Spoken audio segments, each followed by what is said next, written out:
Before we get started with tonight's show, I gotta thank some amazing super chatters from the past couple episodes of Zach Milne Talks Live. Starting with my buddy Zach Attacks Reviews. You guys know him. He's been on the channel. He's an amazing guy. Check out his channel for some awesome movie reviews, movie trailer reactions. You also get some first watches of movies he's never seen before. Those are a lot of fun. Check out his Indiana Jones series he just finished up doing. I think you guys will have a blast. Next up, we got Rob Christensen. Rob, you're the man. Thank you so much for all of your generous support to this channel. You guys have to check out his channel and all of the movie content he has over there, including a podcast called Jim and Rob Overanalyze Movies. It's exactly how it sounds, and it's a lot of fun. Great discussions. Check them out.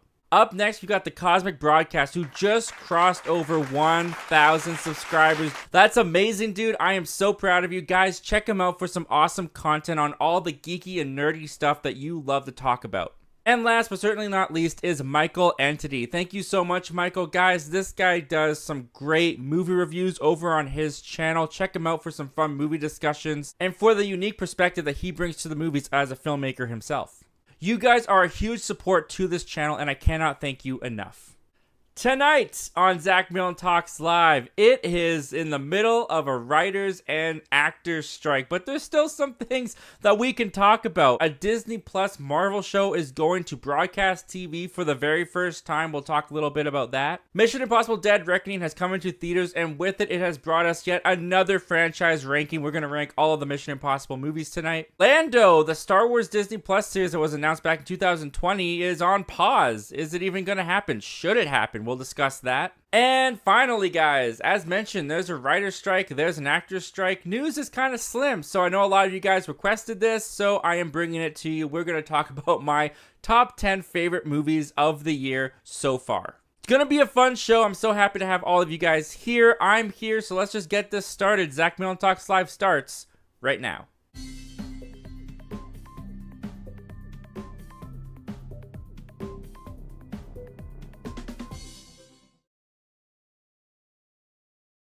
What's up, guys? What's going on? Welcome to Zach Milne Talks Live.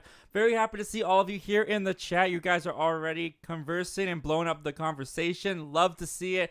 Welcome everybody who's watching live, watching the replay, listening over at the Zach Milne Talks Movies podcast. It's a privilege. It's a blessing. It's awesome to have you guys here tonight. So, if you're not familiar with the show, if you're new to the show, let me just run through really quickly what this is going to look like. Yes, we do have some topics tonight. They're not all news-based because, as you guys know, the SAG-AFTRA, the actors, the WGA, the writers, they're on strike. They are holding the studios. They got them by the balls, guys. They got the studios there, hopefully making them sweat so they can get all the rights and all of the things that they deserve to make their job livable. But we're going to talk about a couple things right off the top. And in between each topic, we're going to take your live comments and questions. And if you guys want to get a shout out at the top of the video for your channel like you saw with those other channels, we do have a super chat guide. Now, if you don't have a channel, feel free to also send in a super chat if you just want to support it. It means the world to me anytime people send those in. You can just do so with your question by hitting the dollar icon next to the text bar. But if you do send in a super chat and you have a channel yourself that I can check out, we have a little tier here. So for $1.99, you're going to get a community post made with a link to your channel immediately after the show is done. For $2.99, you get the community post as well as the link to your channel in this description of the video. And for $4.99 or more, you will get the community post as well as the link in the description of this video and next episode's video and a special video shout out like you saw for a couple of our generous supporters at the beginning of this show. But as always, guys, super chats are not required to get your question or comment answered. All right, I'm excited. It feels like it's been a while since we've done a Zach Milne Talks Live because we did it on Monday last week, so it feels longer than usual. I'm excited to get in the chat and talk with you guys, so let's just see what's going on. Let's see who's here. 80s kid from the 90s, what's going on, dude? Hello there. Hello, 80s kid. Thank you for joining us tonight, dude. Lance Jackson, what's going on, man? Hey there, Zach and everyone. I just been taking pictures of my movie collection because some movies might go to Goodwill so I can get new stuff. Nice. What movies? What movies are you looking to give to Goodwill? I've definitely given some movies away in my time collecting movies. Sometimes you get impulse buys and then you look at it on the shelf and you're like, you know what? I don't care much to own that movie, so I'm not gonna own it anymore. So let me know, man. What are you giving away? Lance Jackson goes on to say, Kenan Thompson movies I gotta keep. but I might sell Good Burger. Interesting. Because I love Fat Albert, and then I got to keep my Keira Knightley collection because she's my favorite actor. Oh, yeah, dude, you can't get rid of the Knightley. You can't get rid of the Knightley, dude. You got to hold on to her.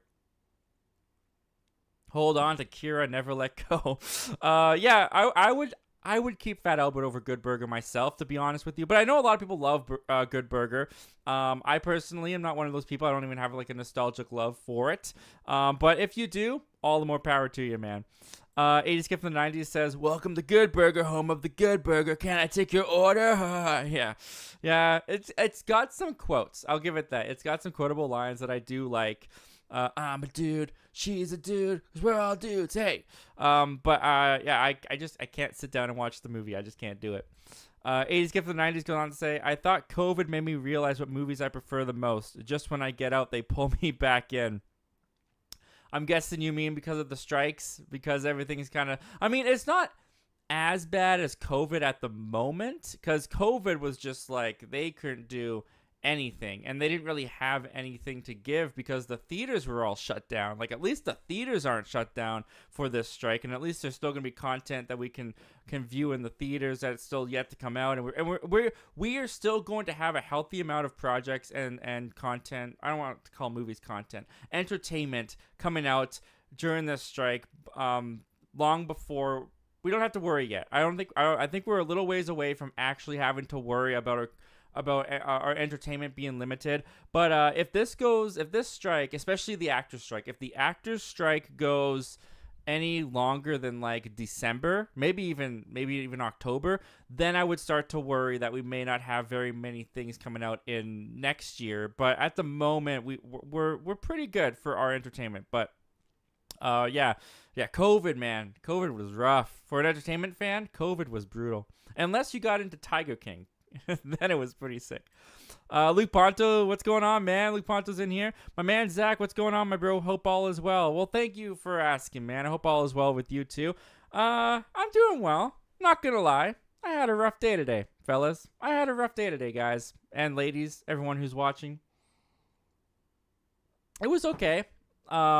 I just had it was just an off day. It was a very off day for me. Who knows? Maybe the show will feel off to me as well.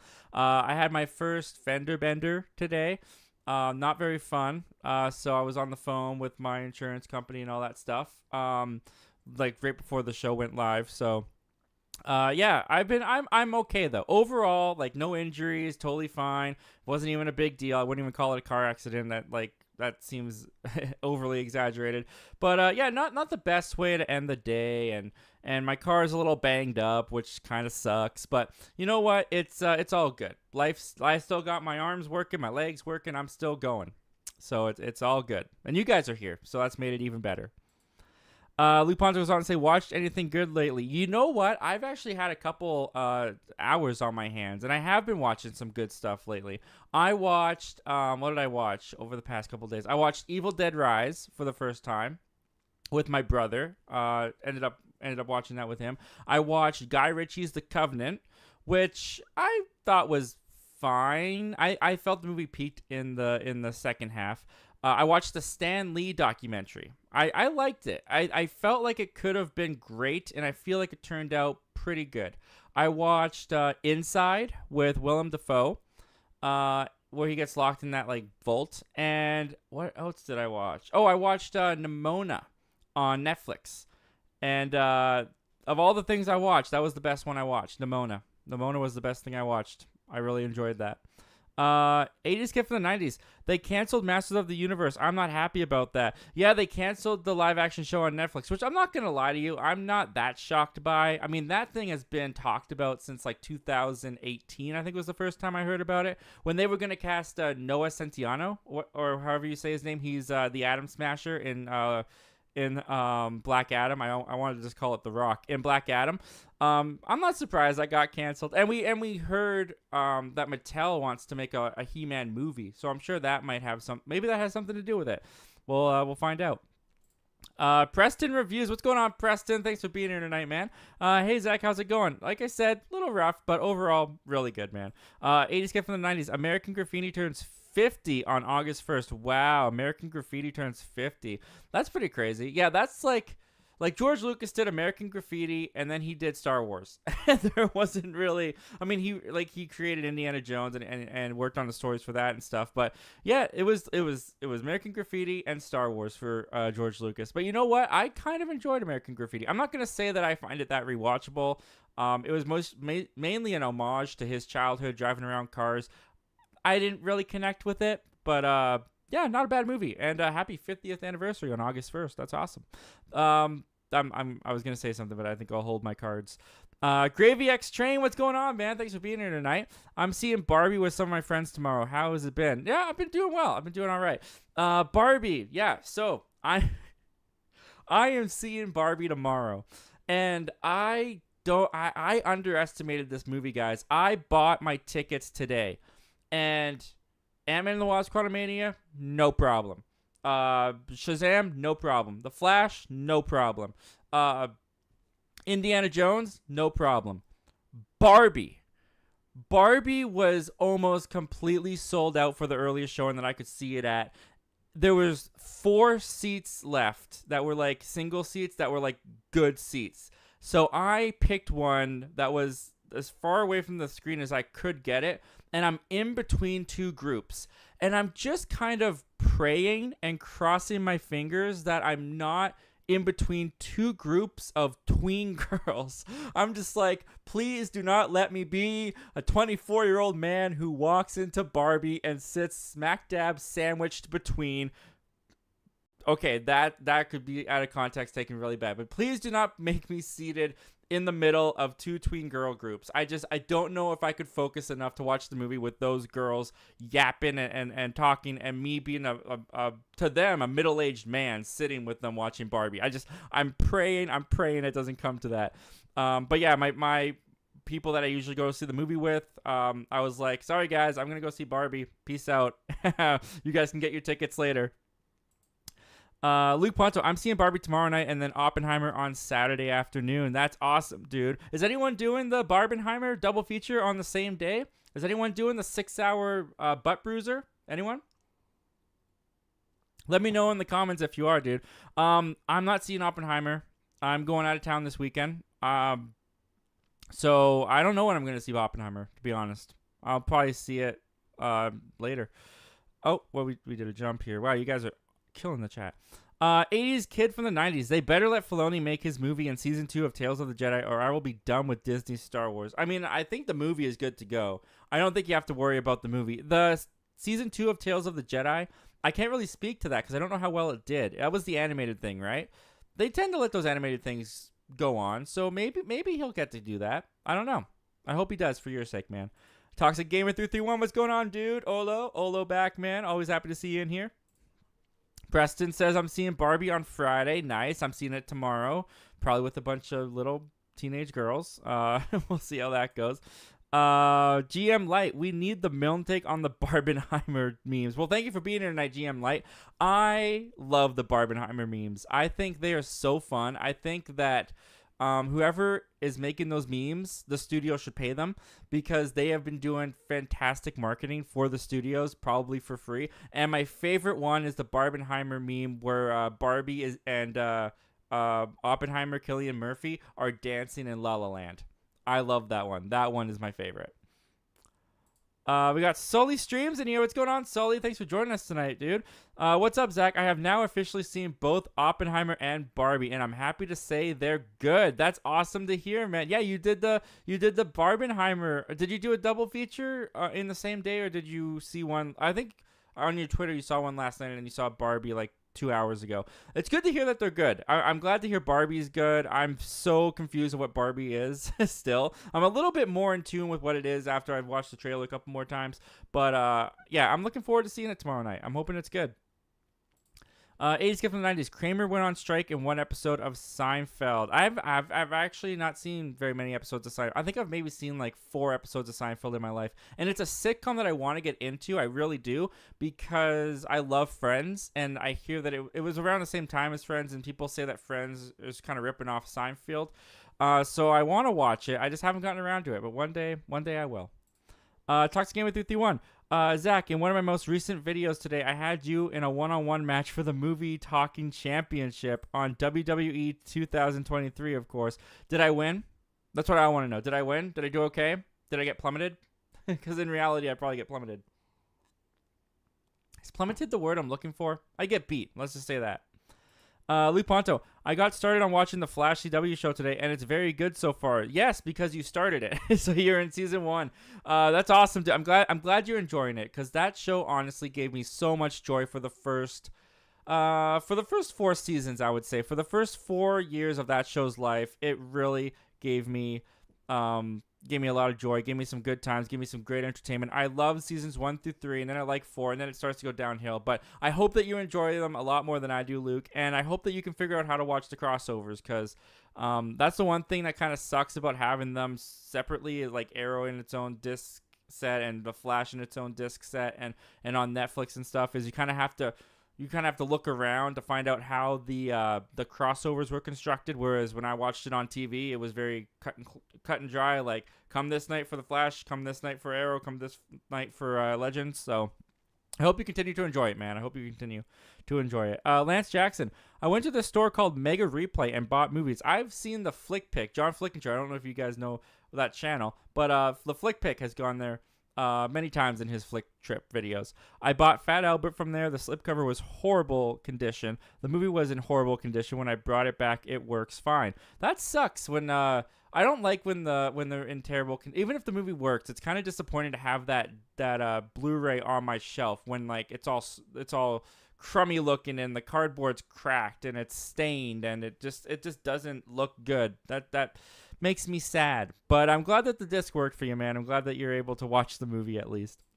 Nathan Jana Movies. Hi, Zach. Well, hello, Nathan. Thank you for joining us tonight, man. Have you seen Sound of Freedom? I saw it a few days ago, and it is brutal.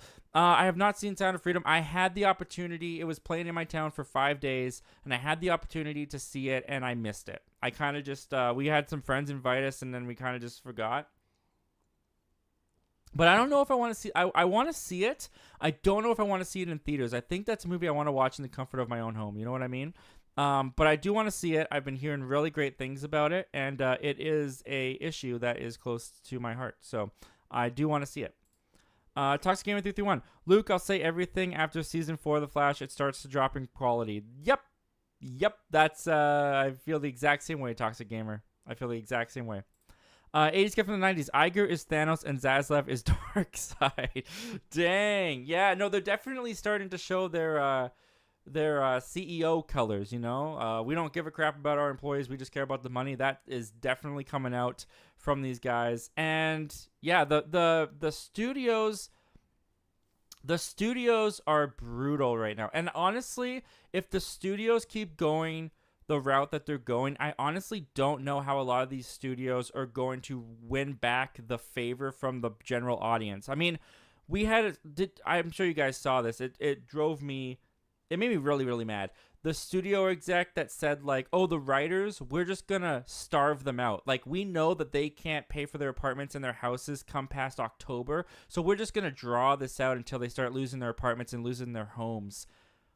Brutal. Like, that is evil. Like, that is an evil mentality. That is evil thinking. That is not thinking of these people as people. And the fact that the studios won't even get back to the table with the writers, the fact that the writers are being like basically written off by the studio. The studio's treating them like scum. They won't even take a meeting and negotiate anymore. The fact that these are the people that make you don't have anything without these people. Without the writing, nothing exists. Like, yeah, you can get actors, but if you don't have a script, you've got nothing.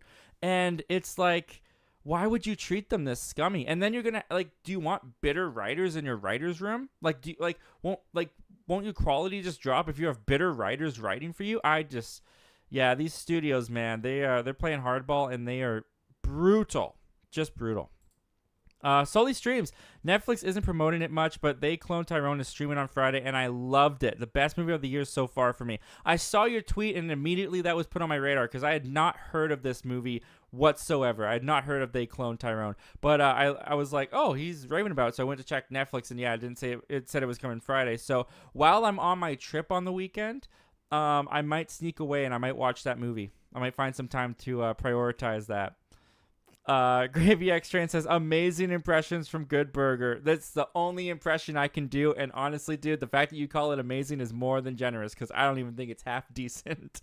I don't even think it's that great. But I'm glad that you enjoyed it, man. I'm glad that you enjoyed it. Thank you. It was worth it. It was now worth doing. Toxic Gamer 331. There's a Good Burger 2 coming out, and I haven't seen the first one though. I mean, I don't recommend it personally. Good Burger 2. We talked about it on the show. I don't get it. I really don't get the decision to do it. I just, I don't know. Good Burger has fans. That's what I'll say. Good Burger has fans. They're not just looking at me and being like, should we make it because Zach doesn't like it? Like, no, of course not. No one even knows who I am. And even if they did, it doesn't revolve around me, obviously. So, Good Burger 2 is coming. There are going to be people who love it. I am glad that they are going to have it. I might check it out if I hear decent things, or if I hear that it's so bad it's good. Maybe I'll check it out. But I have no interest right now at Good Burger 2. And just because I don't recommend Good Burger doesn't mean that you necessarily shouldn't watch it. I mean, there's a lot of people who love Good Burger. Maybe you should give it a shot. Maybe you'll love it too. All right, guys. And with that, we are going to take a pause and we are going to jump to our first topic of the night. And the first topic of the night is this, guys. So, Disney Plus has, for the most part, been the only place you can go to watch the Marvel shows, to watch the Star Wars shows, and a lot of that is because they want to get as many subscribers on Disney Plus as possible. Well, with the Marvels coming out, Disney Plus is doing something unprecedented for their Marvel shows. I believe they've done this with their Star Wars shows, which is they are now putting Ms. Marvel on broadcast TV for the world to watch, whether you're subscribed to Disney Plus or not. Here's what our friends over at Comic Book Movie had to say. The first trailer for The Marvels revealed that the sequel will definitely pick up where Ms. Marvel ended, as the strange teleportation between Carol Danvers, Monica Rambeau, and Kamala Khan will be the heart of the series. To that end, Marvel has decided to air Ms. Marvel on regular broadcast TV. All 6 episodes of the series will air on ABC on Saturday, August 5th and Saturday, August 12th. Okay, so before we get into like my full-on thoughts about this, let's first start with those dates, August 5th and August 12th. So you're going to do Saturday, and then you're going to wait another week, and then you're going to play another 3 episodes on the next Saturday. August 12th for the Marvels seems a little bit early for me, if I'm being honest. I mean, the Marvels doesn't come out till November, and I find it interesting that you would put it out this early. Like, I would think that if you wanted to promote this, to promote the Marvel to the general public, you do it a little bit sooner, maybe end of September, October-ish, so that when the show is in the or the movie is in the zeitgeist. Now, I do think that this is a brilliant move on their part, because it's essentially a free marketing. I mean, Disney owns ABC, the network television. It's going to cost them next to nothing to put Ms. Marvel on that broadcast station for free. I will be interested to see where they put the commercial breaks, because that's one thing about the Disney Plus shows, is that they are basically, they're more so designed as movies that are chopped up into half-hour increments than they are shows that are made for television. So I mean, those commercial breaks are going to be so abrupt. I don't know where they're going to place them. This is an interesting one to start with, I will say, because Monica Rambeau is coming as well in the Marvels, and I would suspect that if this goes well with Ms. Marvel, I would suspect that they're going to do WandaVision next as well. It just makes sense since she is also going to be in the Marvels. But with this, I'm sure there's 2 thoughts to this. I'm sure this is marketing for the Marvels, but at the same time, the fact that they're not doing a 2-night, which kind of makes more sense to me. You do 3 episodes one night, and then you do another 3 episodes, or you just do 6 nights in a row and you just play 1 episode a night. The fact that they're doing 3 episodes, then waiting a week before they put out the next 3 episodes, this definitely does also feel like a ploy for them to get more subscribers onto Disney Plus. We can't watch the next 3 episodes till next week, but they're free on Disney Plus right now. Well, we'll get the subscription and watch Disney Plus. Ms. Marvel is not really the show I think that would do that. I love Ms. Marvel, first of all. I really loved the show. But when it came to the Disney Plus Marvel shows, when it comes to cliffhangers, when it comes to shows that leave you wanting more. I wouldn't say that's Miss Marvel. Miss Marvel is a very endearing show. It's a very cute show. I don't know how much this show is going to captivate broadcast television audiences to want to keep watching and hanging on until that next week. But even with all that said, I do hope that this becomes a trend for them, because I do think that there's a benefit and there's an audience that they're not reaching by not playing these on broadcast television. There's a lot of people, especially older people, who don't have subscription, who don't have these streamers, who don't have even Netflix, let alone Disney Plus. The fact that you could be getting this out to a wider audience, I think, is a really smart move on their part. Tying it together with the Marvels is a great promotion, and I just hope that something like WandaVision's next, because that's a show where you could really grab the audience and have them hanging on for the next episode, because those had really good cliffhangers. But yeah, I think this is good news all the way around, to be honest. What do you guys think about this? What do you guys think of Disney Plus putting their first Marvel show on broadcast television? Do you think it's a good move? Do you think it's a bad move? Comment down below. Let me know all your thoughts and opinions about this, guys. And without further ado, let's take a look at what you guys are saying about this.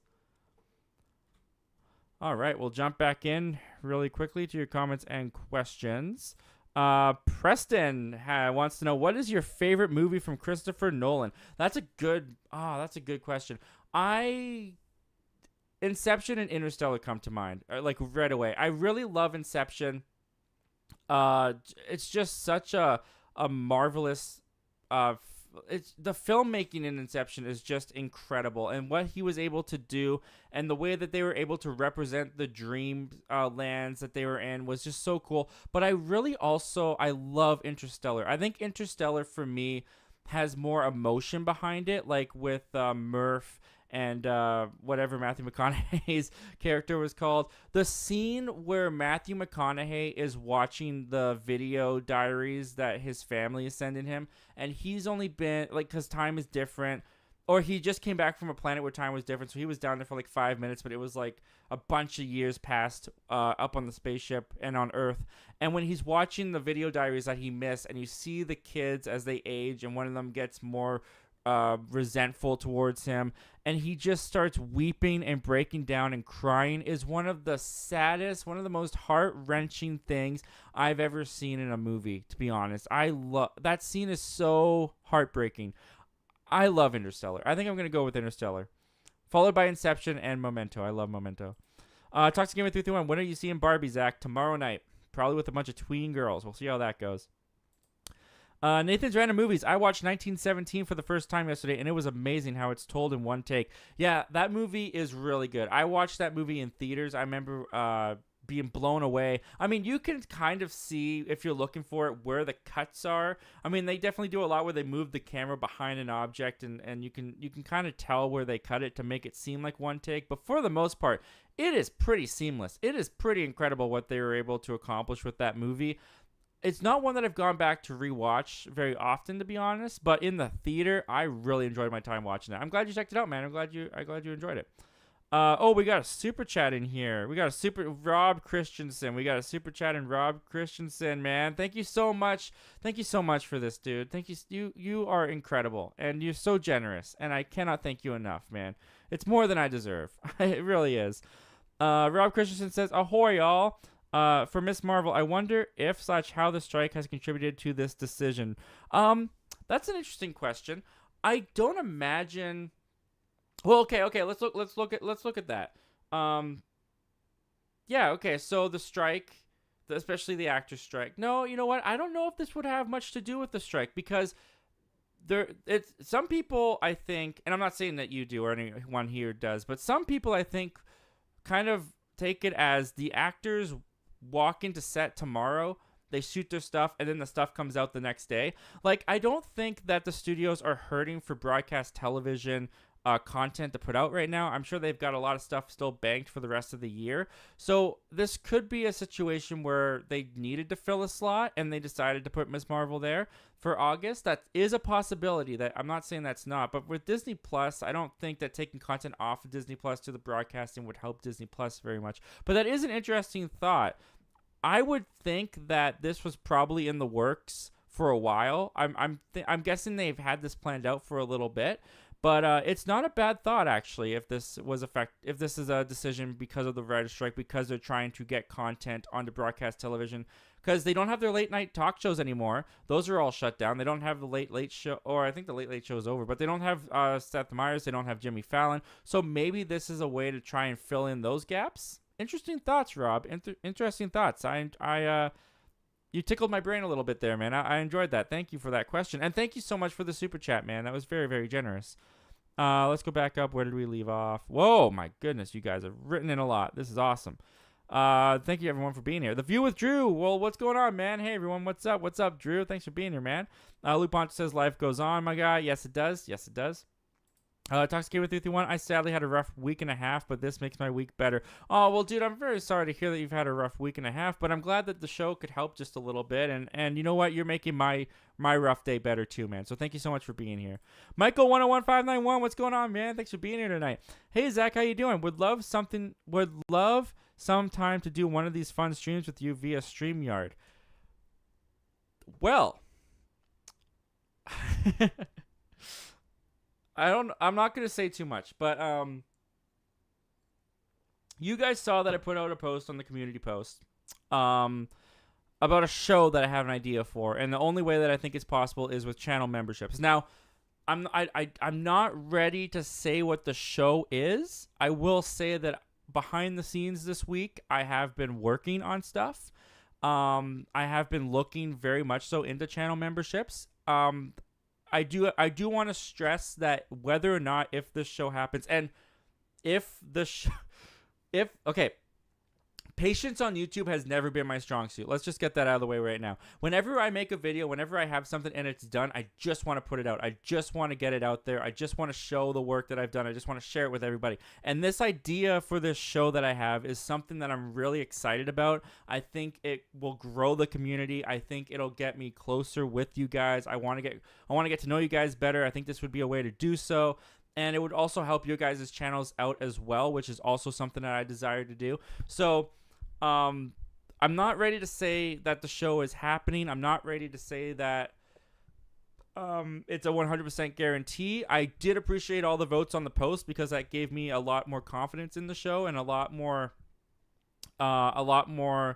realistic expectation of what to expect if I were to do the show and to launch channel memberships. But even if I launch channel memberships, why won't this tighten? Even if I launch the channel memberships and I did this show that I want to do on channel members, the main channel, and I cannot stress this enough, the channel would not change. The point of the channel membership show is to give, not take away. So Zach Milne Talks Live would be the same on Wednesdays. You still get movie reviews. You'd still get content. You would just get one additional piece of content on, I would think, Mondays is what I'm thinking.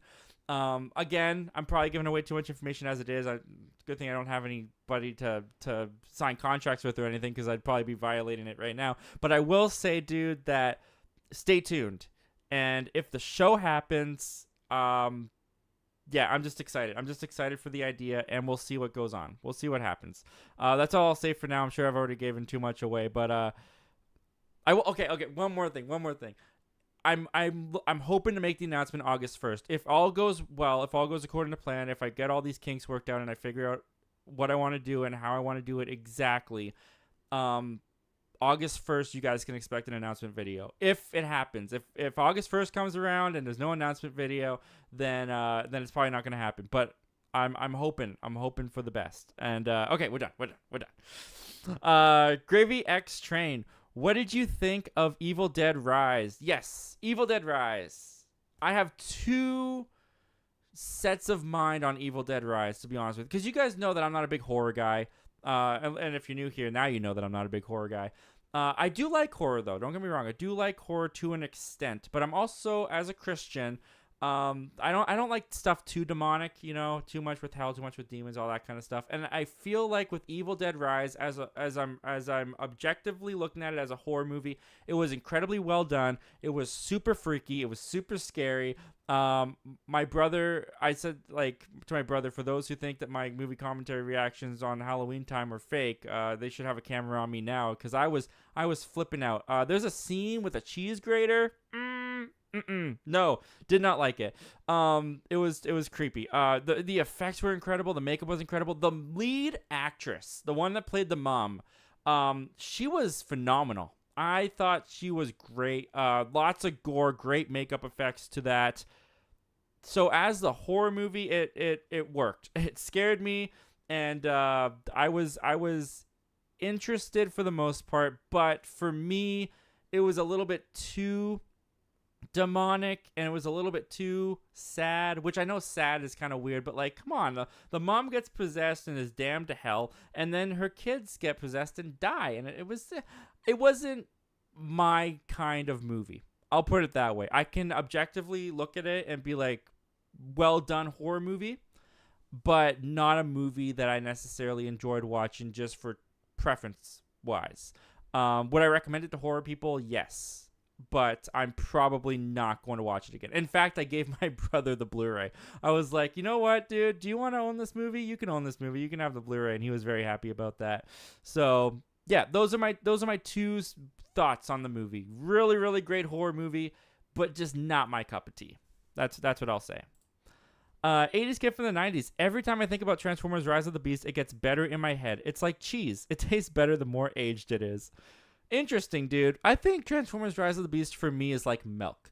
the more it ages, I mean, that's a little harsh. I'm glad that you really enjoyed the movie. Let me get that out of the way first. I'm glad you enjoyed the movie. But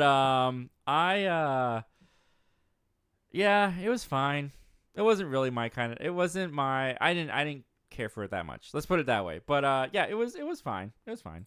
Luponto, you're really catching up on the 2023 releases. Good man. I'm trying. I'm trying. Whenever you know what's helped a lot is Rory. For you guys who don't know who Rory is, that's my new puppy that my wife and I just got.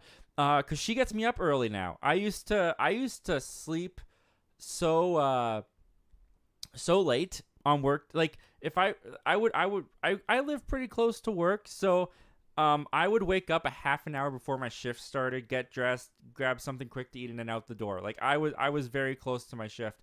Now my puppy gets me up like 2 hours before my shift begins, and I have to take her out and feed her and stuff. So I've been catching up on movies in the morning. I've been able to watch some stuff while I look after her in the morning. So that's been helping a lot, to be honest. 80s kid from the 90s. American Graffiti is my third favorite film of all time. Nice, dude. That's awesome. I'm glad you enjoyed it that much. Preston, I watched Inception like 2 weeks ago, and it is my sixth favorite of all time, right behind The Dark Knight. Oh, it is the sixth favorite of his of all time, right behind The Dark Knight. Yeah, The Dark Knight is up there. I grew a greater appreciation for The Dark Knight about a year ago, which I know all you guys are probably like, what? A greater appreciation? The movie's awesome. I wasn't too big on The Dark Knight when I was younger. I just don't think I was. I don't want to say I don't think I got it. I just don't think I appreciated it as much as it should have been appreciated. And last year I got the appreciation, and I saw it for the great thing that everyone else sees it as, and I think it's a really good movie. I think it's probably my number 5 Nolan film if I was going to be honest. But yeah, I really like The Dark Knight. That whole I'm not too big on Batman Begins still. Like Batman Begins has never like the Scarecrow stuff hasn't always worked for me. But The Dark Knight and The Dark Knight Rises I really enjoy. Toxic Gamer 331. August 1st is my birthday. Well, that's very exciting, man. You might have exciting news on your birthday. We'll see. 80s kid from the 90s. Secret Invasion episode 5 was very frustrating to watch. I haven't watched episode 5 yet. Secret Invasion is an interesting Marvel show to me because I think Secret Invasion has been quite good so far. But at the same time, there's only 6 episodes, and if I had a dime for every time I said this, the Marvel shows are too short. And whenever we get to the second to last episode, there's always that feeling of, what? Wait, next episode's the last. You're wrapping all this up in next episode. I hope you can do it. Fingers crossed. And they usually don't.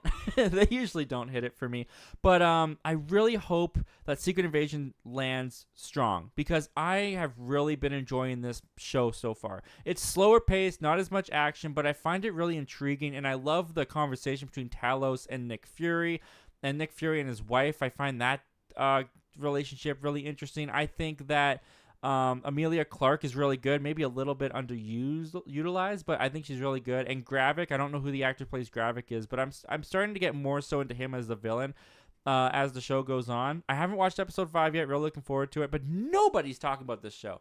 Like, nobody is talking about Secret Invasion. I see maybe 3 tweets a day about Secret Invasion. And when the newest episode comes out on Wednesday, there's maybe like 10 tweets about it. I don't see any hype for this show, and it makes me kind of sad because I'm enjoying it. It's probably at the moment my 3rd favorite show. It's probably WandaVision, then Ms. Marvel, then Secret Invasion for me. Toxic Gamer 331, American Graffiti 1 and 2 I have, but I haven't watched it yet. There's an American Graffiti 2? I've never even heard that there was like American Graffiti 2. Did George Lucas do that? I would be very interested to know. Gravy X Train, I've got cool news. I'm seeing TMNT Mutant Mayhem 5 days early. I've grown up with the saga, so this is an opportunity that is awesome. That's really cool, dude. That's amazing. 5 days early. TMNT Mutant Mayhem is a movie where it's starting to grow on me. The more ads and trailers that I've seen, I am getting a little bit more excited. And they released a couple clips recently that I honestly thought were pretty cute. So I'm looking forward to TMNT next month. Honestly, I'm looking forward to seeing what they do with that. Toxic Gamer 331, my video spoiler, but yes, you won and beat my friend Ace by hitting your same Zach time Zach channel finishing move. Nice, same Zach time, same Zach channel finishing move. Yeah, that's how we do it. Did you see how I tried to flex? That wasn't good. Yeah, that's awesome. Well, good job, Virtual Zach. You did it. That's so awesome. I can't believe you do that, man. That is so freaking cool to know that I am on I am an avatar on someone's gaming system. That is so crazy. That's so bizarre. Thank you so much, dude. I'm honored. Preston, I have a question for you. Have you ever watched The Walking Dead? Because I'm on season 3, episode 10, and I only started a week ago. No, never got into it. Never got into The Walking Dead. Probably watched the first 2 episodes with my dad, but I wasn't really into the zombie content. When I was like, a lot of people my age were into the zombie content when they're like middle school, even elementary school age, but I never really got into it. Never really was my thing. But I liked the comedy stuff. Like I liked Zombieland, and I liked Shaun of the Dead and all that kind of, even Warm Bodies I kind of liked. So yeah, but never watched The Walking Dead. Never really got into it. All right, guys, with that, let's take a pause. Let's take a pause real quick, and let's get into topic number 2. And topic number 2 is this, guys. So, with Mission Impossible Dead Reckoning, with Mission Impossible Dead Reckoning Part 1, I should say, we have 7 Mission Impossible films. And with a new Mission Impossible movie comes a new franchise ranking, guys. We got to rank all 7 Mission Impossible movies. So, let's just kick this off without wasting any time. Let's start with my number 7. And number 7 for me is going to be Mission Impossible 2. Of all the Mission Impossible movies, when I do the marathon, when I watch them again, I skip this one. I don't really enjoy Mission Impossible 2. Mission Impossible 2 is in that weird kind of place of the franchise where they still weren't quite sure what they were. Tom Cruise hadn't found his stride with it yet. I don't really like Ethan Hunt in this movie. I feel like Tom Cruise hadn't brought the empathy and the humanity to him yet in this movie. Don't care about the romance. Don't care about the villain. John Woo's direction for this movie just doesn't really work for me. I don't think John Woo and the Mission Impossible style mesh well together, at least not at this time in the franchise. Yeah, I don't find much enjoyment with this movie. When I tried rewatching this movie as a build-up to Mission Impossible Dead Reckoning that I did with my wife, she watched them all for the first time. We didn't even finish this one. We got about halfway through and decided to skip it. So for that reason, Mission Impossible 2 is coming in at number 7. At number 6, we've got the very first Mission Impossible from 1996, I believe. And I don't hate this movie necessarily. It is definitely a Mission Impossible movie in a different era for the franchise as well, because Mission Impossible is based off of a 60s TV show, and this was definitely having trouble shedding that 60s TV show skin. There's a couple characters that come from the 60s TV show into this. It hasn't fully found its own identity in this yet. And coming from 1996, I do find some of this movie kind of dated. I mean, just with the technology and some of the concepts. And I don't find the mission, the story, all that intriguing to me, even with all the betrayals and surprises. I don't really get into it. And especially where the franchise has gone now, the final act of this movie, it just looks like a video game to me. So with the train and all that stuff. So for all those reasons, it comes in at number 6. Coming in at number 5, we've got Mission Impossible 3. And this is where the franchise really started to find its footing a little bit more. J.J. Abrams came in and introduced a lot of elements into this movie that we get in the movies nowadays. This introduces Simon Pegg as Benji. Ethan is a little bit more empathetic of a character, a little bit more humble and grounded. They gave him a wife. I really love Philip Seymour Hoffman in this movie as the villain. I think he is so intimidating. I think he is so frightening. I like the kind of revenge tale that this is going on. I like the bombs in the heads are really freaky. I just think that this is a really fun action movie. And up until this point, I wasn't really into the Mission Impossible films, but when I got to 3, that's when I started to get hooked, and that's when I really wanted to continue watching this franchise. So for that reason, it comes in at number 5. At number 4 is going to be Mission Impossible 4, and that is Ghost Protocol. Enter Brad Bird, and this shot the franchise into the stratosphere as far as I'm concerned. This is where I think Mission Impossible began. This is the movie where this Mission Impossible really began. We got the crazy stunts started here with Ethan Hunt, with Tom Cruise, climbing that Dubai tower. It is so exciting. It is so thrilling. I really like the way that this movie expands the team. You get more Benji. You get Jeremy Renner gets added to the cast in here. It's a great cast. It's an exciting mission. This is where the franchise found its footing, and it's been running nonstop like Tom Cruise ever since. So for that reason, it comes in at number 4. At number 3, we've got Dead Reckoning Part 1. Now, I have a review for this. You can get more thoughts over there. But what I will say about Dead Reckoning Part 1 is that I do think the plot might be a little bit too convoluted at times with AI and all that kind of stuff. But man, is this movie just a blast to watch. I had such a great cinematic experience watching this movie. The stunts are just so crazy. I loved the car chase. I loved the motorcycle stunt, which is so heavily promoted in the marketing and the ads. It works so well in this movie. I think the third act of this movie with the train and everything, I think that might be my second favorite Mission Impossible third act of all the movies behind Fallout. I just really enjoyed the new additions of Haley Atwell in this movie as Grace, and her dynamic with Tom Cruise I thought was a lot of fun. This also infused the most humor of the franchise into this movie, and the humor in this really worked for me too. I was laughing during this movie. I was thrilled during this movie. I just had a great time with this movie. It comes in at number 3. Coming in at number 2, we've got Rogue Nation. Now, this is a movie that this is when I think I fell in love with Mission Impossible, because I really loved the story to this one. I loved the villain that they introduced in this movie and carried over into Fallout. You get the introduction of Ilsa. Rebecca Ferguson comes in there. The action's incredible. Tom Cruise on the side of an airplane. It's just wild stuff to see. And then you've got the heist underneath the water as he's trying to switch and get the vault open, and there's just so much exciting action and thrills, as well as a great story and great characters in this one. I really enjoy Rogue Nation, so for that reason, it's my runner-up for number 1. And of course, that means my number 1 is gonna be Fallout. Fallout is not just my favorite, not just the best Mission Impossible movie that they've done. It's one of the best action movies in the last 10 years. This movie just feels like action set piece after action set piece after action set piece, and they just keep getting better. Just when you think you've seen the craziest thing in this movie, they do something crazier. The fight sequences in this are the best of the franchise. You got Henry Cavill in here fighting with Tom Cruise in a bathroom. It's so well shot. It's so gorgeous to look at. It's such an exciting, thrilling ride. The helicopter chase, tying back things to part 3 with Ethan's wife coming in there.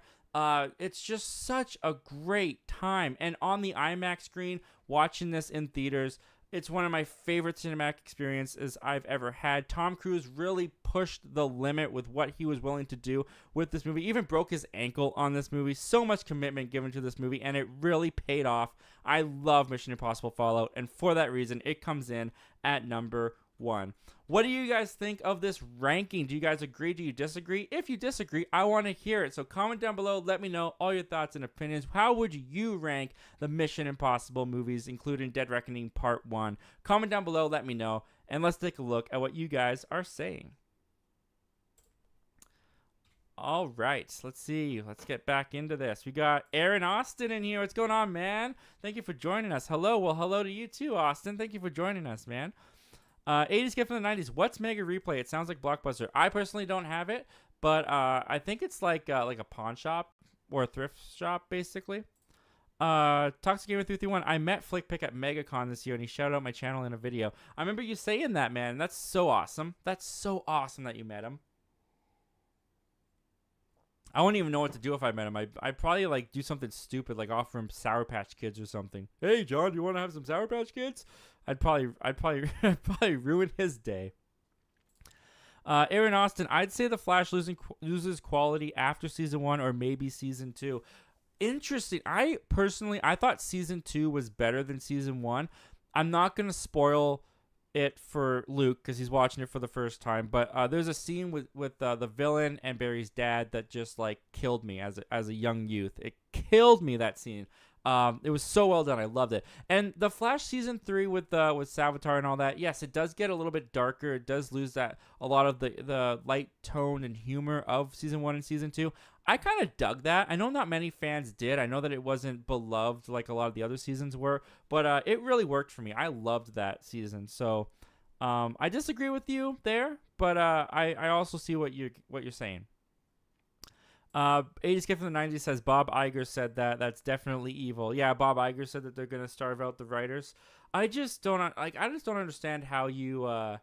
I mean, I get it. It's business. They're on strike. They're trying to hurt the studios. The studios are retaliating. It's basically a war. I just don't understand how you say something like that.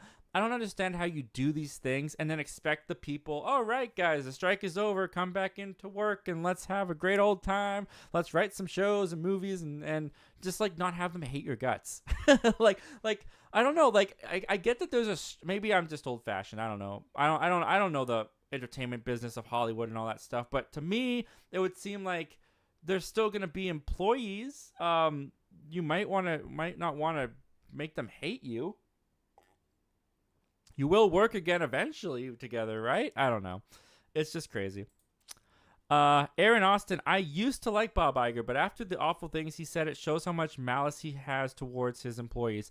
Yeah, Bob, like that's what I was kind of saying earlier in the show is like, I don't know how a lot of these studios and these CEOs are going to win back the favor of the public because the way that they're treating these I guess you could call them like lower class employees or lower class people in their eyes, the writers and some of the actors who aren't even the A-list actors, even the way they're treating them.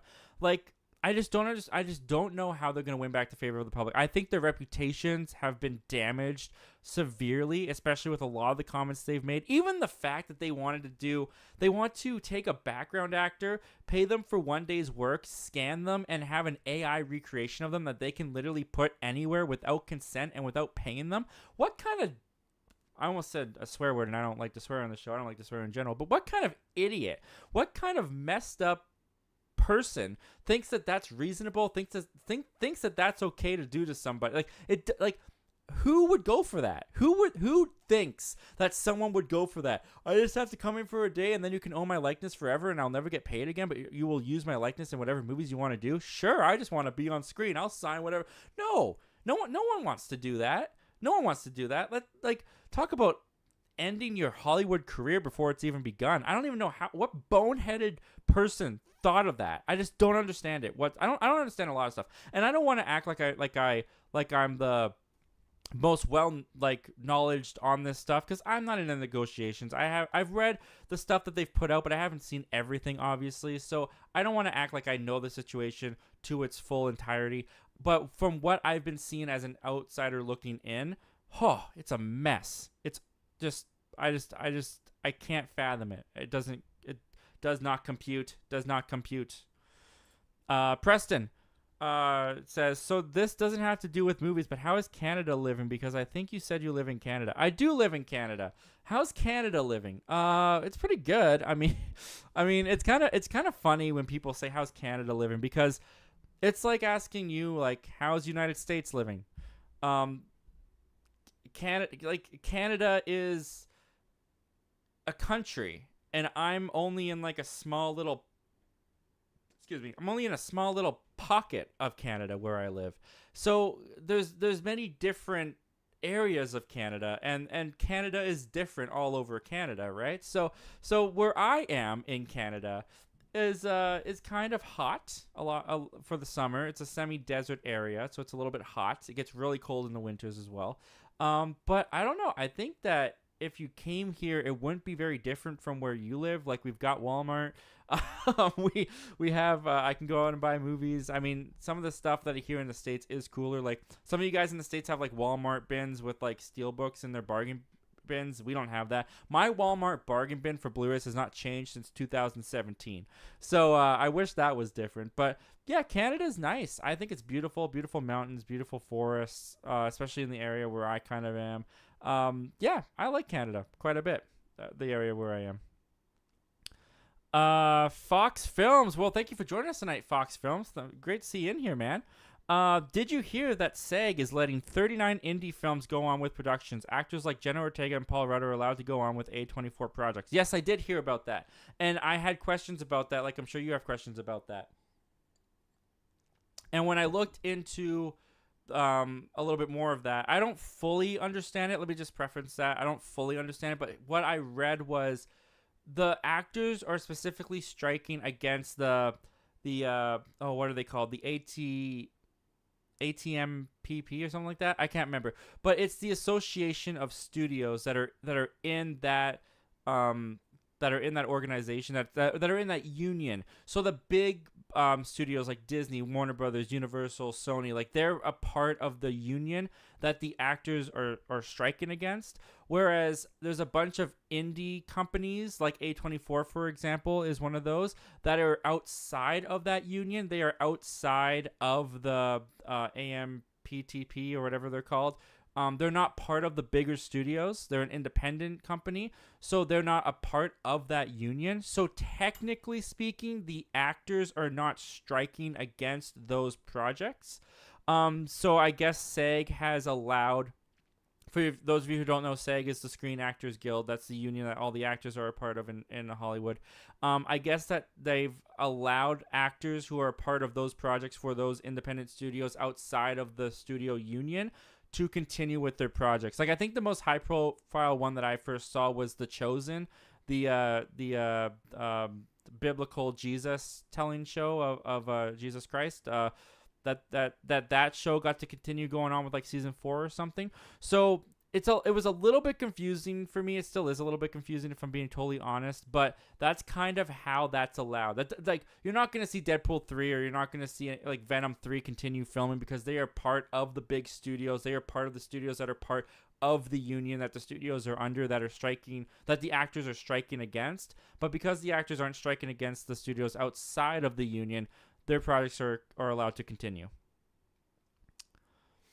And it's pretty cool that independent films get to do that, because if the strike goes on for like if it gets to the point where the studios have like nothing else to put out, we're gonna get a lot of independent movies that are probably gonna get some time in the sun. But that's a lot. That's a lot of time to get there. Preston, the studios watched Guardians 3 and they decided to become the High Evolutionary. Oof. Not entirely inaccurate though. Aaron Austin, the decision is money. That's why it's getting a sequel. Oh, the Good Burger 2, I'm guessing. I'm guessing you're talking about Good Burger 2 is getting a sequel because of money. Is it gonna make a lot of money though? I don't know. Hey, doesn't that Zoe 101 movie come out this weekend? Sorry, I just had a brain fart because I was thinking that Good Burger 2 is going on Paramount Plus. So if they're gonna make money, people have to sign on to Paramount Plus. But I just realized that Zoe 102 is coming out this weekend. I might sneak away and watch that as well when I'm out for the weekend. Sorry, I got sidetracked there. Talks Gamer 331. They did it for the monies. Yeah, they do everything for the monies. 80s kid from the 90s. McLean came up with an original story for Lightyear because he wanted the fans to see it. All Mr. Krabs Iger thought was money. Then he fired him because it didn't make money. Okay, that's not entirely true. To kind of defend Bob Iger a little bit here, they didn't fire him because the movie, or they didn't fire the person because the movie didn't make money. It was layoffs. They laid off like 7,000 employees. They had to, and I don't think it would. Well, you know what? Never mind. I can't say for sure that it wasn't because of that, but I'm pretty sure it wasn't just because the money. The movie Lightyear didn't make money. But that is really funny, Mr. Krabs Iger. Michael Entity, what's going on, Michael? Thanks for joining us tonight, dude. Hey, what's up, Zach? Always great to see you. Always good to see you too, Michael. What's one movie that disturbed you so much to the point where you never want to watch it again? Oh, Sinister. Easy question, easy answer. Sinister freaked me right out. I mean, I saw Sinister when I don't want to say it. I was 18, but I was 18 when I saw Sinister. And I was still fresh to watching horror movies. My friend was really into them. We watched it at 3 o'clock in the morning. Freaked me right out. The ending to that, oh, so sad. And Hereditary. Hereditary disturbed me so bad. I don't think I could ever watch Hereditary again. Oh, man, that movie was... Ugh. Yeah, creepy. Those are two very easy answers. Toxic Gamer 331. Zach, I know this is a random question, but have you tried the McDonald's Grimace Shake? No, I've seen what that does to people. No, I saw all the TikToks, I saw all the memes. I thought they were kind of interesting and funny, but I never even bothered to check if the Grimace Shake was here. I'm sure it is because I have McDonald's, but I had no interest at all. So, is it still on? Maybe I should try that. But I don't know. It did not look good to me. Purple and stuff. Ugh, it did not look good. 80s kid from the 90s. I'm keeping my phase 1 for sure because they're all real movies I enjoy watching as an independent story. I don't like movies that are just setups to another setup that's just a setup. You're talking about Marvel? My phase 1 for sure because they're all real movies I enjoy watching as an independent story. I don't like movies that are just setups to another setup. Is that Marvel? Are you talking about Marvel phase 1? I'm not quite sure what phase 1 we're talking about. Sorry, man. Michael 101591. I like that they are giving Miss Marvel a chance on broadcast TV for people that don't have Disney Plus. Yeah, like I said, I think that's a smart move. I think marketing wise for the Marvels, it's a smart move, and to get a wider audience to watch that show, I think is a smart move as well. We'll just have to wait and see if audiences gravitate towards it, and if they're interested enough that 3 episodes and then waiting a week for another 3 episodes is enough to entice them to either sign up for Disney Plus or come back and watch the last 3 episodes. So we'll see how it goes. All right, guys, we're going to take a quick pause once again, and we are going to move on to topic. What did I do here?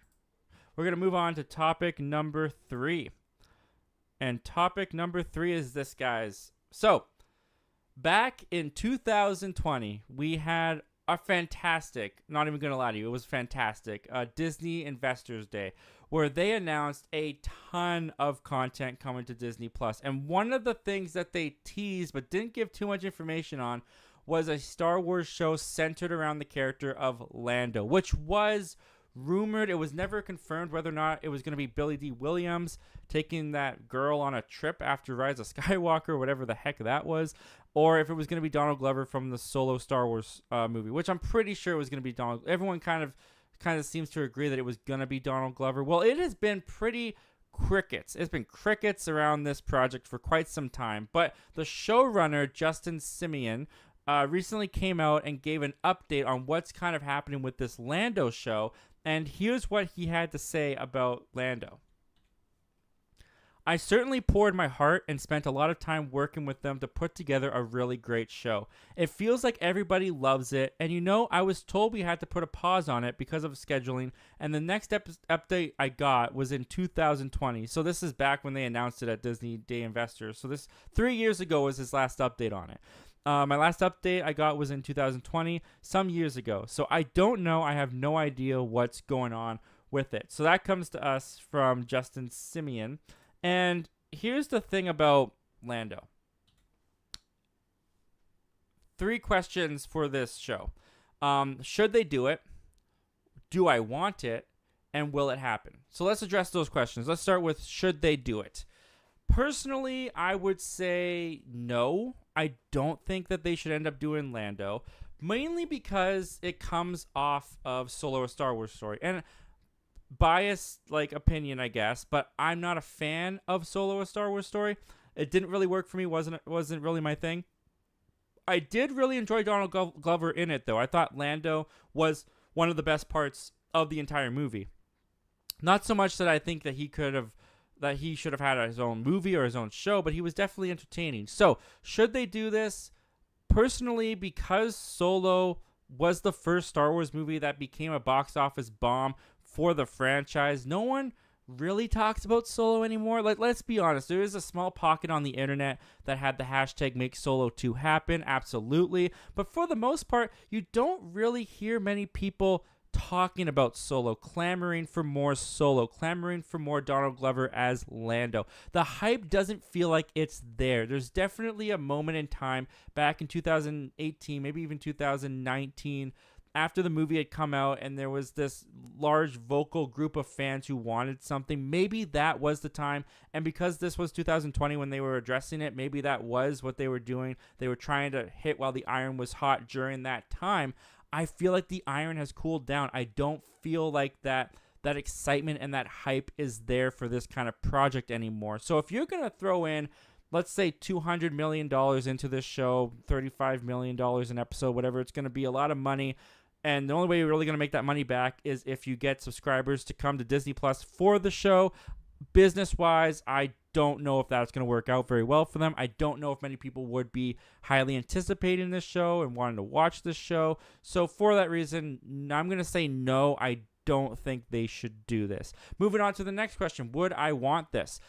That's a little bit of a different question, and I'm not going to say no right away. Because when you think, like I said before, of Solo a Star Wars story, the best part of that was Donald Glover as Lando. I did really enjoy his take on the character, but Lando, I'll say it, Lando was never really a fan favorite. Maybe he was to some people, but when you talked about Star Wars, you had Luke, Han Solo, Princess Leia, Boba Fett, Jabba the Hutt. Lando never really came up that list very often, whether for right reasons, wrong reasons, I don't know. But I just don't think he's a Star Wars character that many people care that much about.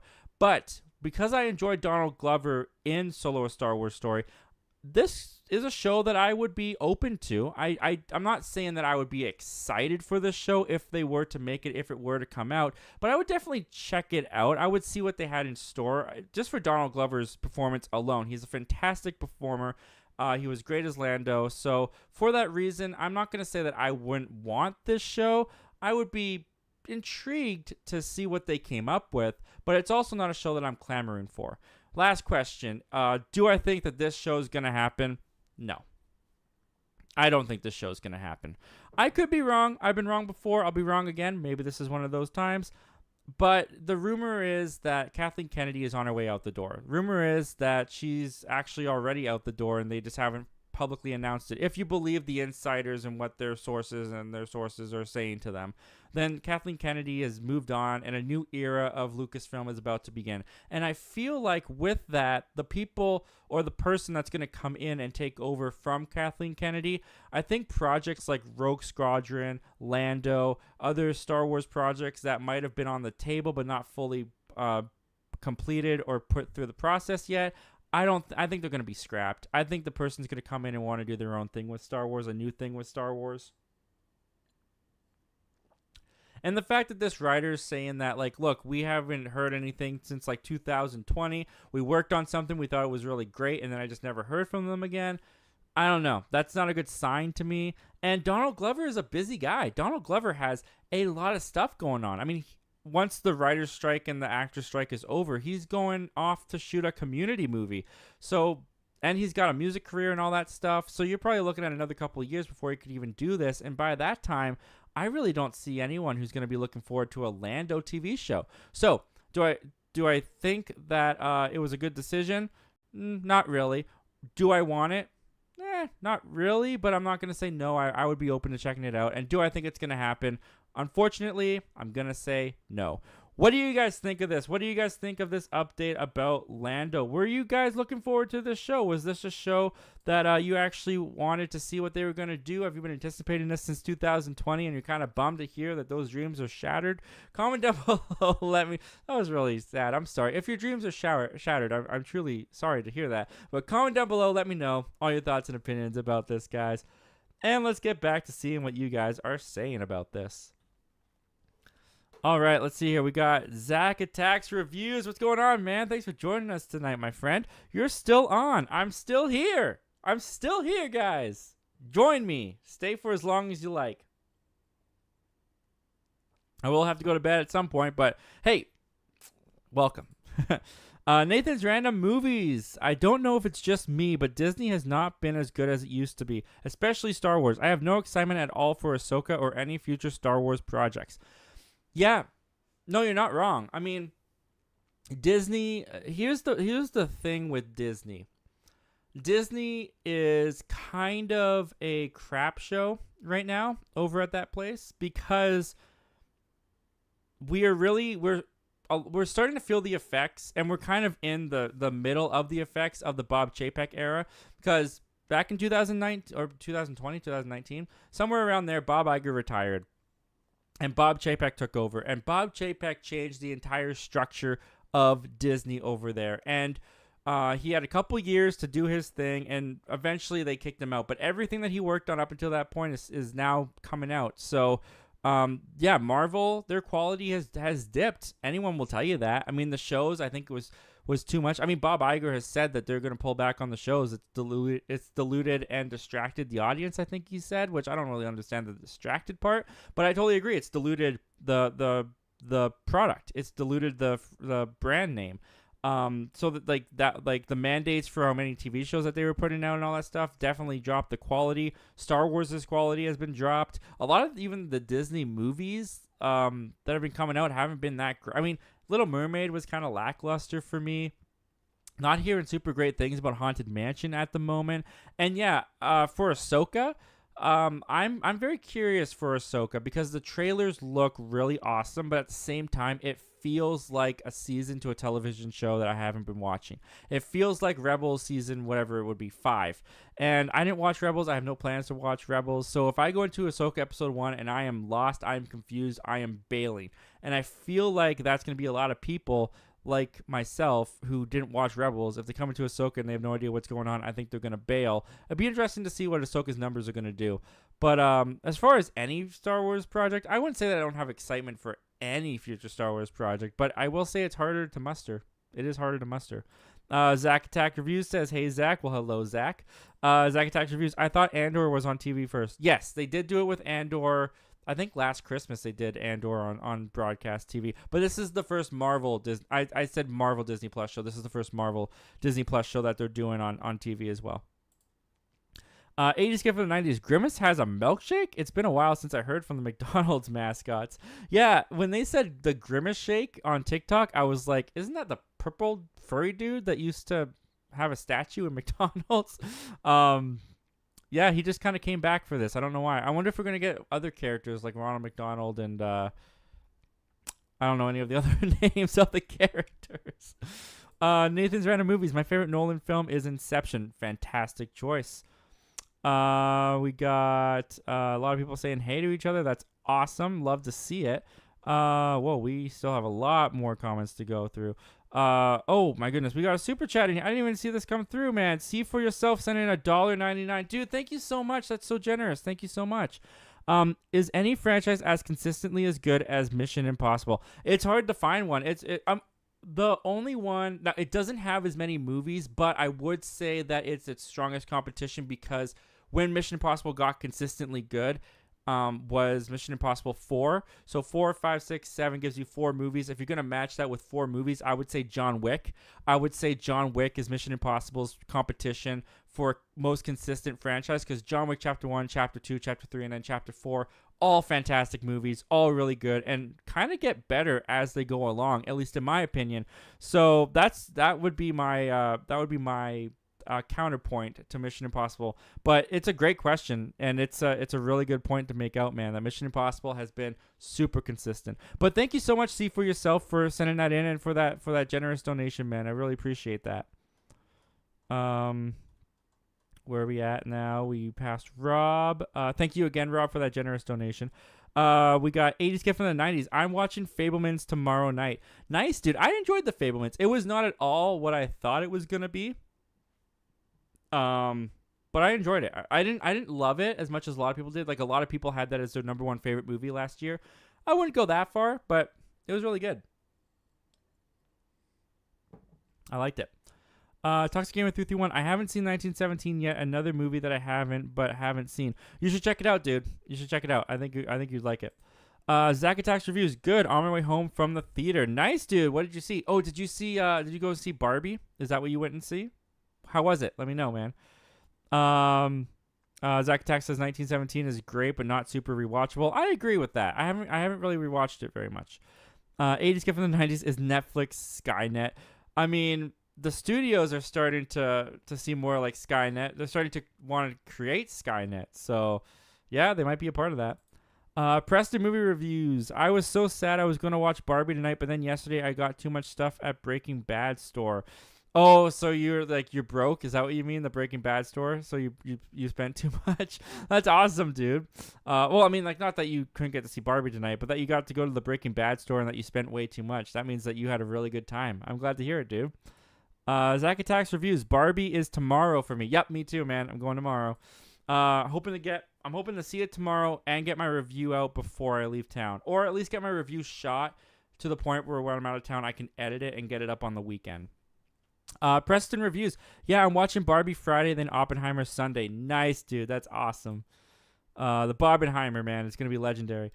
Jason Entertainment. What's going on, Jason? Thanks for joining me tonight. Hey, Zach, how you doing, man? I don't know if I'm a bit late on the Lando Disney Plus show, but I'm not too excited for it. Hopefully it'll be good, but yeah, for now, it's not taking my attention. And I feel like that is the feeling for a lot of people that are in the sphere, the fandom that we are in. I don't feel too many people are excited about a Lando show. I feel like it's the fact that it was announced in 2020. We haven't really gotten much updates for that. I feel like people aren't really sad about that. I don't feel many people are asking, hey, whatever happened to that Lando show? Like, it just kind of feels like it vanished and people are okay with that. So yeah, I personally don't think it's going to happen. I don't think, I think they missed their boat, and I think Donald Glover's too busy, and I think that a new regime is coming into Lucasfilm that won't want to do it, but we'll see. I've been wrong before, so we'll find out. Nathan's Random Movies. What do you think of Alita 2 kind of being confirmed by James Cameron? Honestly, I've never seen Alita. It's one of those movies that I heard about, 2 years ago? And I was like, I should check that out. People keep talking about it. And then I just never checked it out. So I don't really have much to say about that besides the fact that, hey, if James Cameron can finally pry himself away from doing an Avatar film, I'd be all for it. Zach Attacks Reviews. That mom deserves an Oscar nom. I would say... It's hard for me to say that I think she deserves an Oscar nom because she was super great at being creepy and the makeup really helped her with that. But I have seen, like, I think, what's her name? Toni Collette, I think is her name. Toni Collette from Hereditary, like I mentioned before. As far as a horror movie goes, I feel like her performance would have been more Oscar worthy than the mom from Evil Dead Rise. So while I do think that Evil Dead Rise's the mom in Evil Dead Rise gave a really great performance in the movie, I do think it was helped by the effects and the makeup for sure. It's hard to say that I think she deserves an Oscar nom when that person didn't even get an Oscar nom. But I would, hey, if she gets nominated at the Oscars, I'm not going to be complaining. You're not going to find any complaints from me. Because she killed it. She did a really great job. Michael 101591, are you looking forward to Haunted Mansion? Not really. I mean, every time the trailer comes on in the theater, I'm kind of intrigued. I'm always kind of like, oh, wow, it looks kind of creepy. It looks kind of funny. It looks kind of fun. And then I forget all about it. It's just gone. Until I go back to the theater the next week, and then I go, oh, yeah, Haunted Mansion looks kind of scary. It looks kind of funny. I don't know. This could be good. And then it's gone. So I don't know. It's not a movie that's like sticking with me. It's not a trailer that stays in my mind. It looks kind of generic. It looks kind of like, I've seen this before. But I'll check it out. I'll see how it does. Gravy X Train. Yeah, I loved The Evil Dead Rise. It's my favorite of the franchise. One of my favorite movies that I reviewed. I'm not, like I kind of alluded to at the beginning, I'm not a big fan of the Evil Dead franchise, but I would probably put Evil Dead Rise as the favorite one that I watched. I don't know. I liked Army of Darkness. Army of Darkness was just so weird and bizarre. Gravy X Train. I recently watched Beau is Afraid, and this was my first time that I had no idea what to rate it. I watched it 3 days ago, and I still have no idea what I think. Yeah, that's a very polarizing movie for people. I've seen a lot of people who love Beau is Afraid, and I've seen a lot of people who hate it and think it's the worst movie of the year. And then there's other people who have it as their number one favorite of the year. So I'm going to check it out. I actually was planning on checking it out this past week and just never got around to it. Didn't have a 3-hour block where I could do that. But I want to check it out, and I'm gonna try and check that out in the next week or so.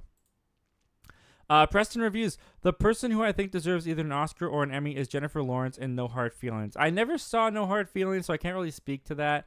I will say though that I don't know if a movie like that, a romantic comedy, raunchy comedy like that, will see Oscar love. They usually don't. It's very. I wouldn't even say it's very rare. I don't think it ever happens. So I wouldn't hold my breath on that, but like I said, I haven't seen her performance, so can't really speak too much about that. Just going off of previous Oscar history, I don't know if they're going to favor a performance like that. Toxic Gamer 331, I liked Rise of the Beast a lot too, but I do see its fair share of issues. Yeah, I'm just like not a Transformers fanatic, you know, so it didn't really do anything for me. Nathan's Random Movies. Are the set photos of Deadpool 3 exciting you more for the film? Yes, they are. They're also making me really sad that the film is no longer shooting, and it's probably going to get pushed. Because we were, well, how far away were we before? We were like less than a year away from Deadpool 3 before the strike, and now the strike has happened, and I think it's going to get pushed back again. I think it's going to, which sucks. It sucks, but I'm really curious to see what they're doing. I'm loving the Deadpool and Wolverine photos that we're getting. Love that he's in the yellow suit. And the 20th Century Fox being in the ground makes me really, really intrigued of how they're going to play with Fox being merged into Disney. I think that could be a lot of fun. I could see, like, I don't even know what they would do, actually. I'm just so excited to see what they're going to do. Toxic Gamer says, is there a picture of Rory, my puppy? I did have a picture of her. Let me see if I can bring her back up. See if this works. I showed this before, so you'll just have to indulge me if you've already seen this. But I'm going to show her off because I love her, and she's super cute, and she's really big right now. Get this photo a little bit smaller. There we go. That works. There she is. That's Rory. She's a Havanese mixed with a Maltese, and she is now 10 weeks old. 11 weeks old? Maybe she's 11 weeks old now. But, yep, that's her. Adorable little face and her little, her eyes. I can't look. I'm going to get too distracted if I look at that for too long. So, yep, that's Rory. Thanks for asking, man. Thank you for the curiosity about that. Michael 101 says, haven't even watched Secret Invasion yet. Yeah, like I said, not too much hype around that show. Not as much as I think there should be. Nathan's Random Movies. I recently watched 65, and it is terrible. Yep, I was going to watch either Inside or 65, and I decided to go with Inside. I've heard very mediocre things about 65. My brother watched it, didn't like it. But I'm curious. I'm going to watch it one day. Preston reviews. In my opinion, Dark Knight Rises beats Batman Begins every day. Nice. I agree. Even with all the plot holes and stuff, I enjoyed Dark Knight Rises more.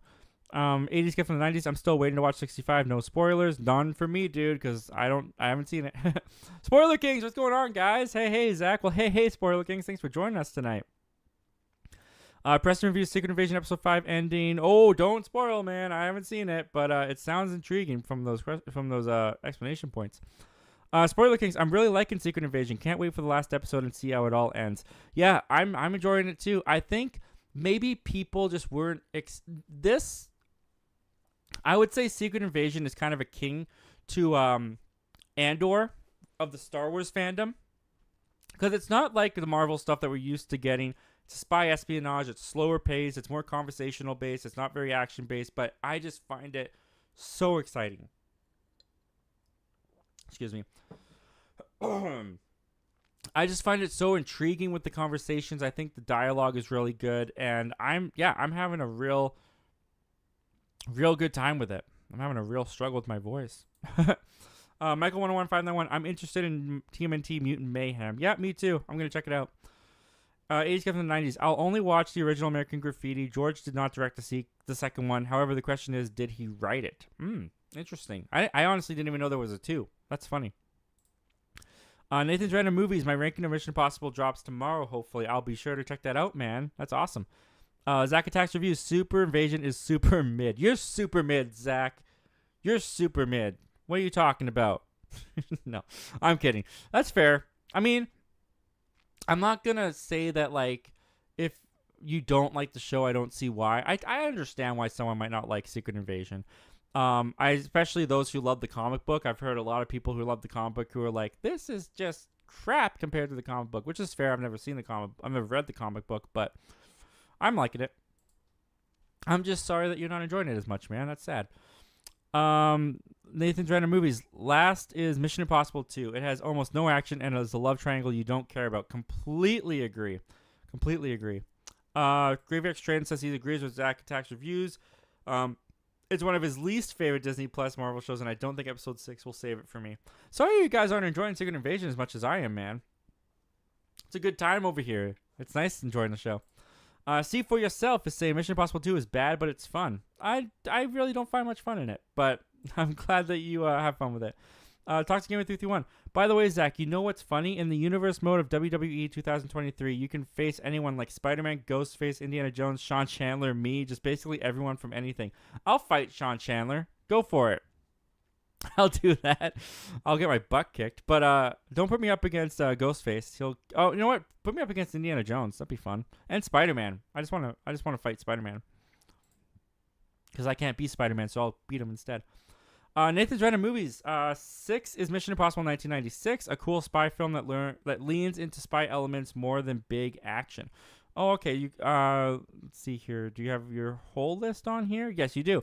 So Nathan goes on to say 4 is Mission Impossible 3, a very simple revenge type film with a fantastic villain. Also the most fast paced of it. Yep, that's true.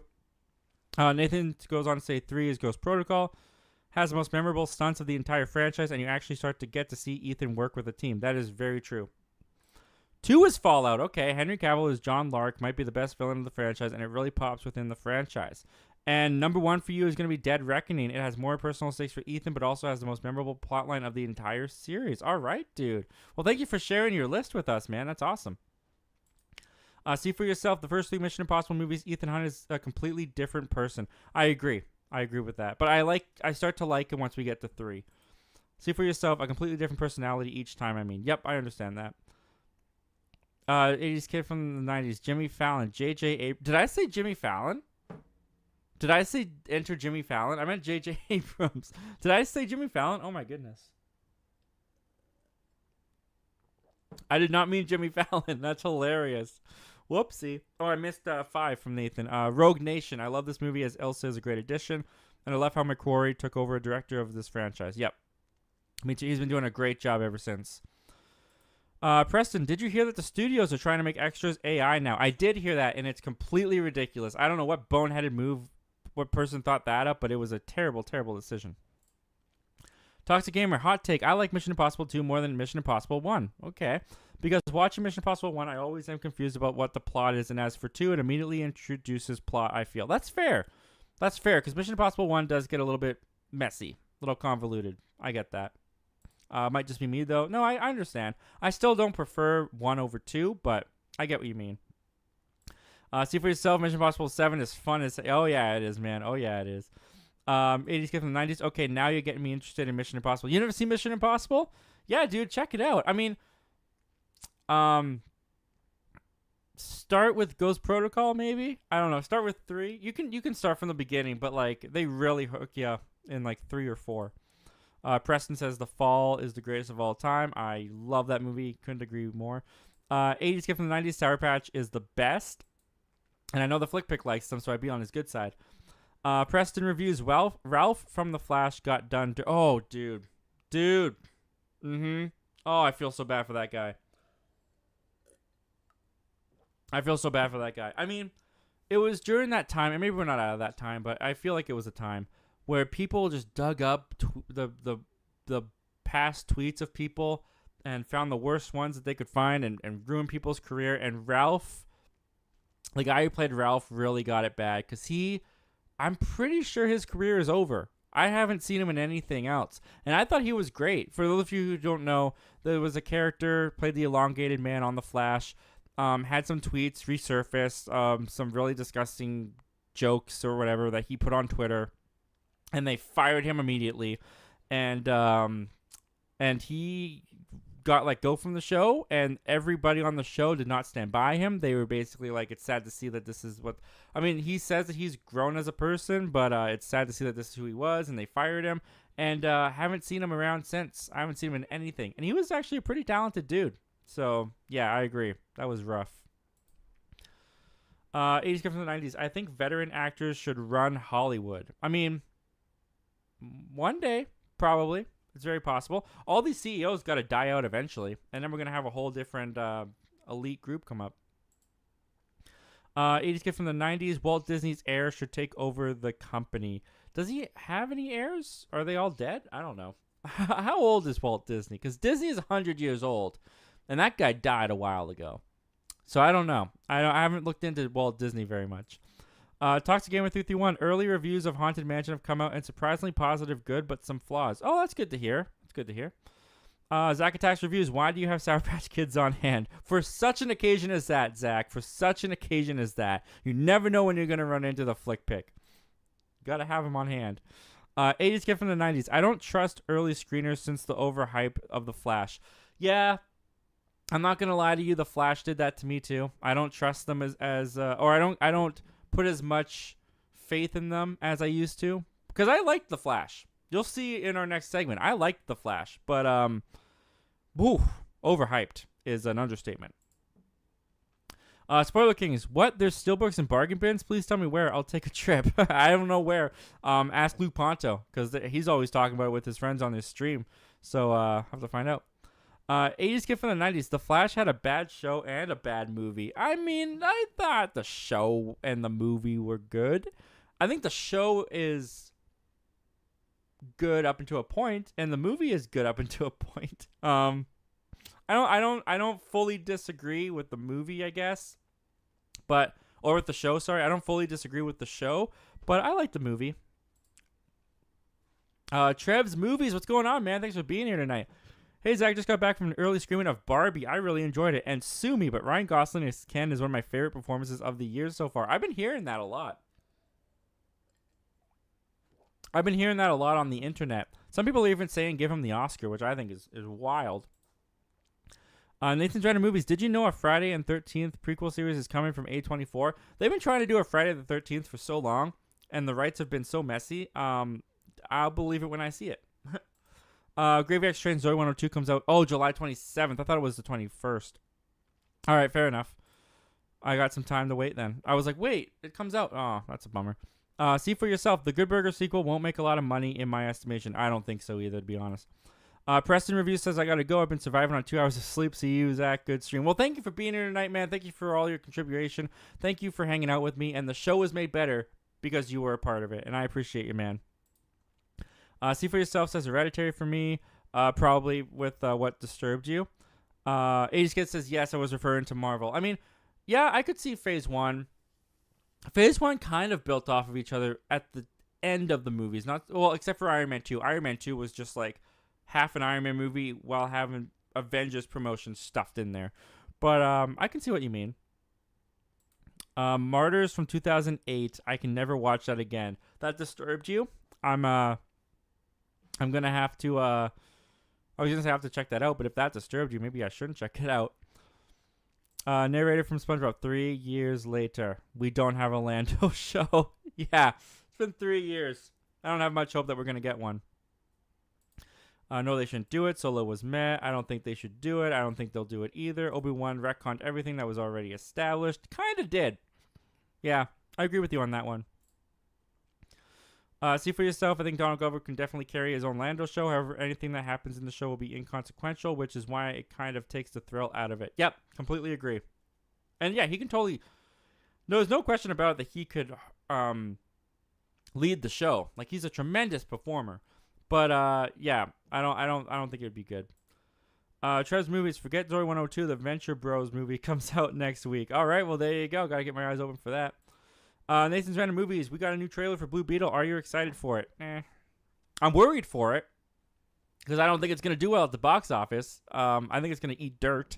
unfortunately. It does look charming. It does look cute. So I hope it doesn't, but we'll see. 80s kid from the 90s. Will Dave Filoni take over? I hope so. He knows Star Wars next to Sam Witwer and George Lucas. Wait a minute. Should Sam Witwer lead Lucasfilm? Well, knowing Star Wars and working on shows is way different than being ahead of a studio. So I don't know if he should necessarily take over, but he should definitely stay on as a consultant and an advisor. I would definitely say that. Toxic Gamers. Oh, whoops. Toxic Gamer says, I'm about to head out, Zach. Thanks for making my week a little bit better. Great stream from a great guy. Well, thank you so much, man. I really appreciate all that you contribute and all that you do. And the show was made better because you were a part of it, man. And have a good night. I appreciate you. Trev's Movies. The one thing from Disney that I'm looking forward to for the rest of the year is Wish. Yeah, Wish looks cute. Wish looks good. And that's going to be their 100th animated film or something like that, I believe is what they're hyping it up. So I'm looking forward to that as well. 80s Kid from the 90s. I'm excited for Ahsoka, but if it's not Gilroy or Filoni making it, I won't watch it. Yeah, okay. That's fair.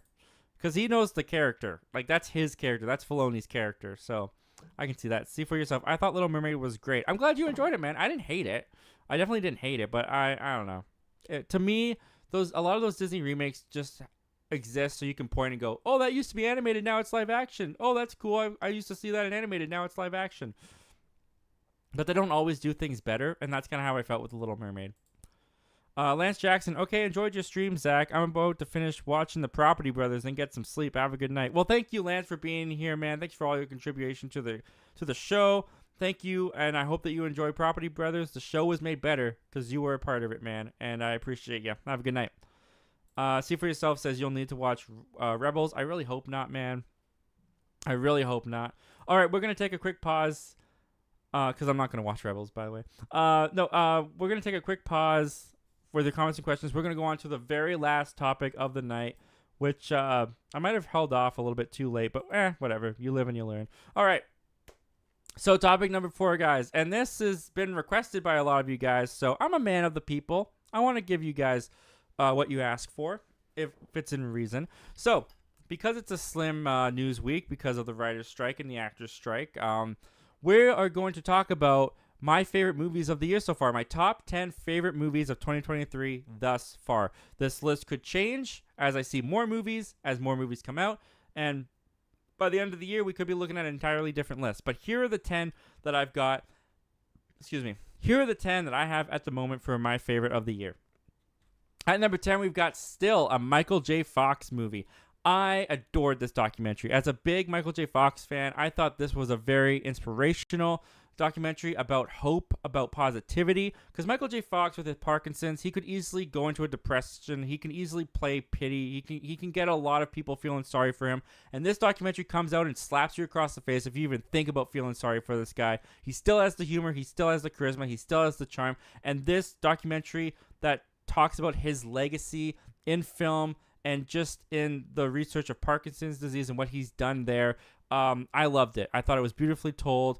And the way that they incorporated actual clips from Michael J. Fox movies to tell the story, I thought worked tremendously well. Brilliant editing decision. Loved this thing. It comes in as my number 10 of the year so far.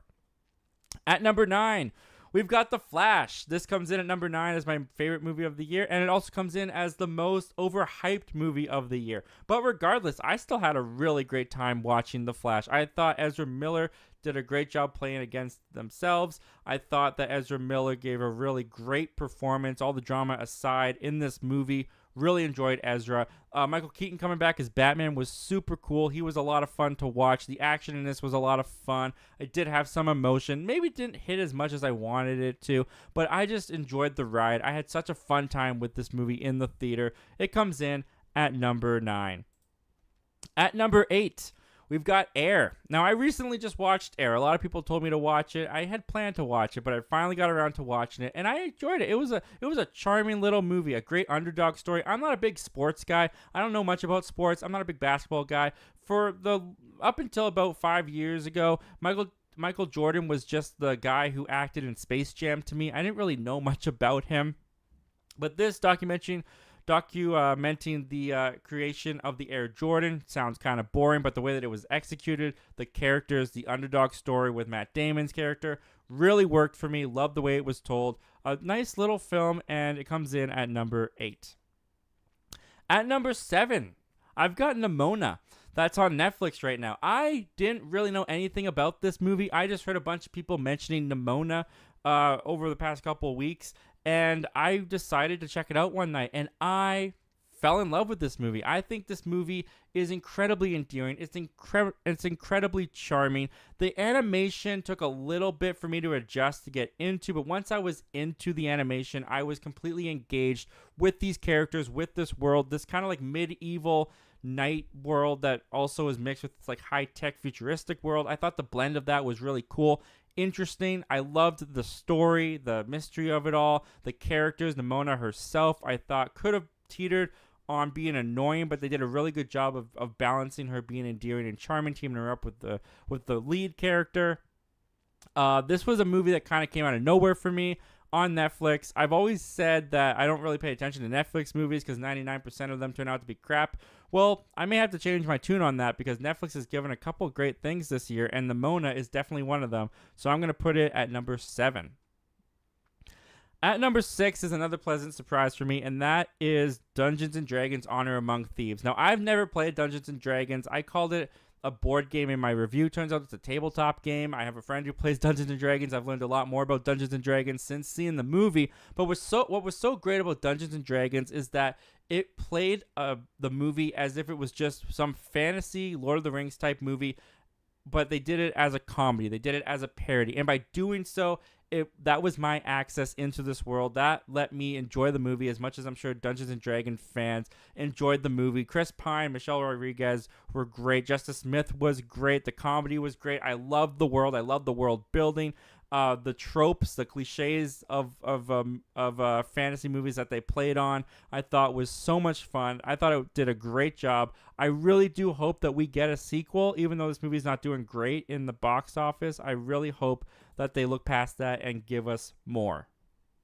Coming in at number 5, Guardians of the Galaxy Volume 3. Now, I don't love Guardians of the Galaxy Volume 3 as much as I love Volume 1 and Volume 2, but it was still a really emotional, fun, great time at the theater. James Gunn sent off these characters better than anyone else could have done it. Every fan theory that people had about how these characters were going to meet their ends, James Gunn took all those fan theories, threw them in the trash, and did something so much better. The High Evolutionary, really good villain for this movie. The emotions were so high. Rocket's backstory was beautifully told.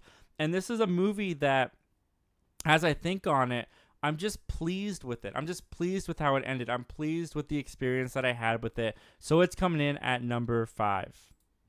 At number 4 is going to be Missing. Missing is a movie that came out early in the year, and from the moment that it came out, I fell in love with it. With Searching with Missing, I have become kind of obsessed with these mystery stories told through the computer screens. I think they're brilliant. I think they're really smart. I think they take mystery stories into the modern age more than any movie has ever done before.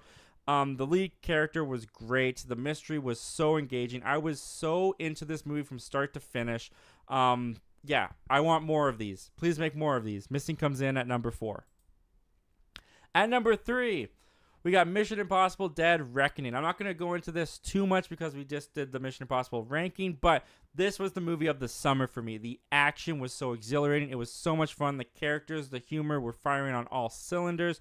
It might have been a little bit long, but I did not want my theater experience to end with this movie. They didn't quite hit the heights of Fallout for me with the action, but there are many action sequences in here that are going to stick with me that I'm still thinking about. Not just the motorcycle stunt that they did, but the train sequence at the end was just phenomenal. Bring On Part 2, cannot wait. This movie comes in as my 3rd favorite of the year so far. At number 2, John Wick Chapter 4. I have loved the John Wick franchise since the first film, and they just keep getting better up until this point where they probably made the best movie they're going to make in John Wick Chapter 4. The action in this, the action set pieces, the choreography was just incredible. Even at a 2-hour and 45-minute runtime, you never really felt the pace, at least I never did. I loved every second of this. The story of John Wick, the redemption arc that he goes on, the completion of this character's story. Even though they want to do John Wick Chapter 5, this was obviously supposed to be the completion of the character's story. I thought was done so well, so beautiful. Bill Skarsgård as the villain was the best villain this franchise has had up until this point. I loved every second of this movie. I thought it was great, and it comes in at number 2 for the year. Which brings us to number 1, and number 1 for the year so far is going to be, for me, Across the Spider-Verse. Now, I've been on record, I've said it before, I'm not the biggest fan of Into the Spider-Verse. Like, I like it, and it's just preference-wise. I prefer my Spider-Man doing his Spider-Man thing alone, having to make ends meet, having to to balance his double life, and the inclusion of every other Spider-Man coming in and helping him out and being a team. It's just not the Spider-Man that I gravitate towards. Across the Spider-Verse kind of gave me the best of both worlds, because this does put Miles on his own for the beginning part of the movie. You do see him struggling with the responsibilities. You see him struggling with Spider-Man. You see him trying to balance out his family life, which the family dynamics in this movie is so, so good. And then when you get to the Spider-Verse-ness of all of this, it's just such a blast. It's beautiful to look at. The artistry, the art that is displayed, the animation is mind-boggling how they were able to do it. It is phenomenal. It's going to be talked about for years, including on my number 1 of the year so far. That's why it comes in at number 1. What do you guys think of this list? Do you guys agree with some of my picks? Do you disagree with some of my picks? Do you have different picks? Comment down below. Let me know all your thoughts and opinions, and give me your list as well for your top 10 favorite movies of the year so far. And with that said, guys, let's take a look at what you guys are saying about this. And with that, guys, we are just going to take your comments and questions now for however long you guys want to go for. We'll probably go for another like 15 minutes or so, I would say. My throat's starting to get a little bit tired, but I appreciate all of you guys being here. Thank you for all of you guys who have stuck through it for this long. I cannot thank you enough for that. So let's get into your comments and questions. Let's see what you're saying. Nathan's Random Movies. Are you excited for Wonka? Yes. After seeing that trailer, I wasn't excited before that trailer. After seeing that trailer, I am. I think it looks really fun and really good. 80s kid from the 90s. Did Ronald McDonald change his hair from red to green? Is he now wearing purple instead of yellow? I hope not. Keep him classic. Keep him the red hair. It's kind of weird to have him have green hair. That's weird. 80s kid from the 90s. Good night, everybody. Well, good night, 80s kid from the 90s. Thank you so much for being here. Thank you for engaging with us. Thank you for hanging out. The show was made better because you were a part of it, man. Thank you so much. Nathan's Random Movies. Why do you think nobody's talking about Secret Invasion? I think most people don't like the slower pace. I don't think the marketing for it was very good either. The marketing for Secret Invasion I don't think was very strong. And I think a lot of people are kind of burned out by Marvel and burned out by these Marvel Disney Plus shows, to be honest with you. A lot of them have not been great. A lot of them have not lived up to people's expectations. So I think Secret Invasion is one of the things where they were just like, you know what? I think I'm going to tap out of this one. Maybe I'll wait until all the episodes come out. Maybe I'll check it out later. But for week to week, I'm not going to do it. But who knows? There could be many reasons why. It's the same with Andor, right? Like, Andor was a slower-paced Star Wars movie or Star Wars show. It didn't work for everybody. Jason Entertainment. I will admit that I'm looking forward for the Acolyte and Ahsoka. I hope Ahsoka will do good, but yeah, ask Cinephiles to watch 4 seasons of Rebels before this is a lot. Yeah, I agree. The Acolyte I'm more interested in than Ahsoka because the Acolyte is going to be fresh. It's going to be its own thing, and it's going to be like focused on the Sith, and it's supposed to be like a murder mystery or something. Sounds very intriguing. Sounds very different for Star Wars. I'm all about that. I'm for it. I want to see it. Jason Entertainment, I still think and feel that Rebels is the best animated show of Star Wars. I know I might be in the minority here, but I can't wait for the show. And I don't doubt that. I don't doubt that it's a great animated show for Star Wars. I just personally don't get into those very often. So I just, maybe I'll try the first episode. I don't know, but I can guarantee you I'm probably not going to. Gravy X Train. It is a video I'll be talking about in my What I Watched in July video. Oh, I'm guessing that's Evil Dead Rise that you're talking about. Oh, no, you're talking about Beau is Afraid. You're talking about Beau is Afraid is in a video that you'll be doing What I Watched in July video. Nice, dude. I'm looking forward to that. Gravy X Train, but I've also been dabbling in doing a video on Ari Aster. Nice, dude. All right. I'm looking forward to seeing those come out. Oh, whoops. We did a jump there. Spoiler Kings. Oh, you haven't seen Midsummer? I think you'll like it if you like A24 movies and Aster movies. I'm guessing you're talking to Gravy X Train there because I haven't seen Midsummer either, but I didn't mention that, so that would have been creepy. Nathan's Random Movies. What's up with the Flash CGI? I mean, apparently it was a choice. Apparently, it was a choice that the director made. Apparently, the director wanted it to look like that to give it this weird, wonky, surreal look in the Speed Force. I don't agree with the choice, but that was his choice, and that's what he did. Nathan's Random Movies, my top 10 movies of the year thus far. All right, man, let's hear it. Number 10, Sound of Freedom. Number 9, Missing. Number 8, Guardians of the Galaxy, Volume 3, nice. Number 7, Creed 3, nice. Number 6, Air. Yeah, going back to Creed 3 really quick. Creed 3 would probably be my honorable mentions. I don't know, I think it was just a little bit too cliche for me, but I can definitely see why it's in there. Number 5, The Covenant. Oh, you know what? I watched The Covenant. I think I talked about that earlier, though. I watched The Covenant. Wasn't that into it. Wasn't that thrilled with it. But I'm glad you liked it that much, man. That's awesome. It was well done. But I feel like it peaked in the second act. Nathan's Random Movies goes on. Number 4, Spider-Man Across the Spider-Verse. Nice. Number 3, Extraction 2.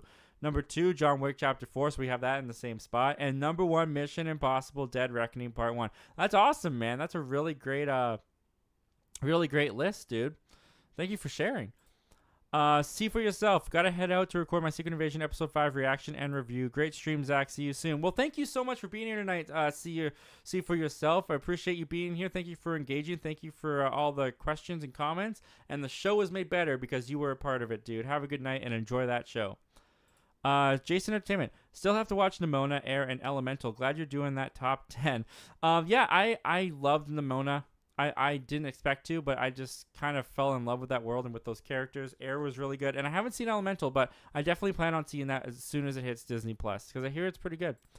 Jason Entertainment. My top 10 so far is from January to June only. Okay, so number 10, Little Mermaid. Number 9, Megan. Number 8, Missing. Number 7, Extraction 2. Number 6, Champions. Champions was so endearing, dude. Champions was cute. Champions was exactly what I wanted it to be. I watched it with my family. We had a great time. I really enjoyed Champions, but not quite in my top 10. Number 5, Chevalier. Number 4, No Hard Feelings. Number 3, Spider-Man Across the Spider-Verse. Number 2, Scream 6. Scream 6 almost made it, but didn't quite. And number 1, Guardians of the Galaxy Volume 3. Awesome, dude. That's amazing. Thank you for sharing your list with us, man. Spoiler Kings, me being from Chicago, that hurts. Michael Jordan is just the guy in Space Jam. Hey, I don't know what to tell you, man. I liked movies. I didn't like sports. I watched Space Jam. That's how I knew Michael Jordan. So that was just him. He was just the guy in Space Jam. I know him now as the greatest basketball player of all time. But, yeah, I'm sorry to have hurt you, man. I'm sorry. Spoiler Kings, Dungeons & Dragons movie was awesome. That's in my top 10, too. Yeah, very pleasant surprise. I really liked it. Trev's Movies, my top 10 of the year so far. Number 10, Barbie. Oh, nice. I'm hoping that makes my list too. Number 9, The Flash. Number 8, Dead Reckoning. Number 7, John Wick Chapter 4. Number 6, Guardians 3. Number 5, Dungeons & Dragons. Number 4, Creed 3. Number 3, Suzumi. Number 2, Sisu. Sisu was a lot of fun. Sisu was exactly what I wanted to get from the trailers. Just this guy taking out Nazis with a knife. It was brilliant. Not quite in my top 10, but I really enjoyed it. And number 1, Spider-Verse 2. Duh. Nice, man. That's awesome. Trevor's Movies. There's a good chance Barbie will be knocked out of my top 10 after seeing Oppenheimer, but I have to watch Barbie again this week, so maybe I'll like it more or just the same the second time. Yeah, Oppenheimer I hear is just mind-blowing. It's apparently so great. Whoops.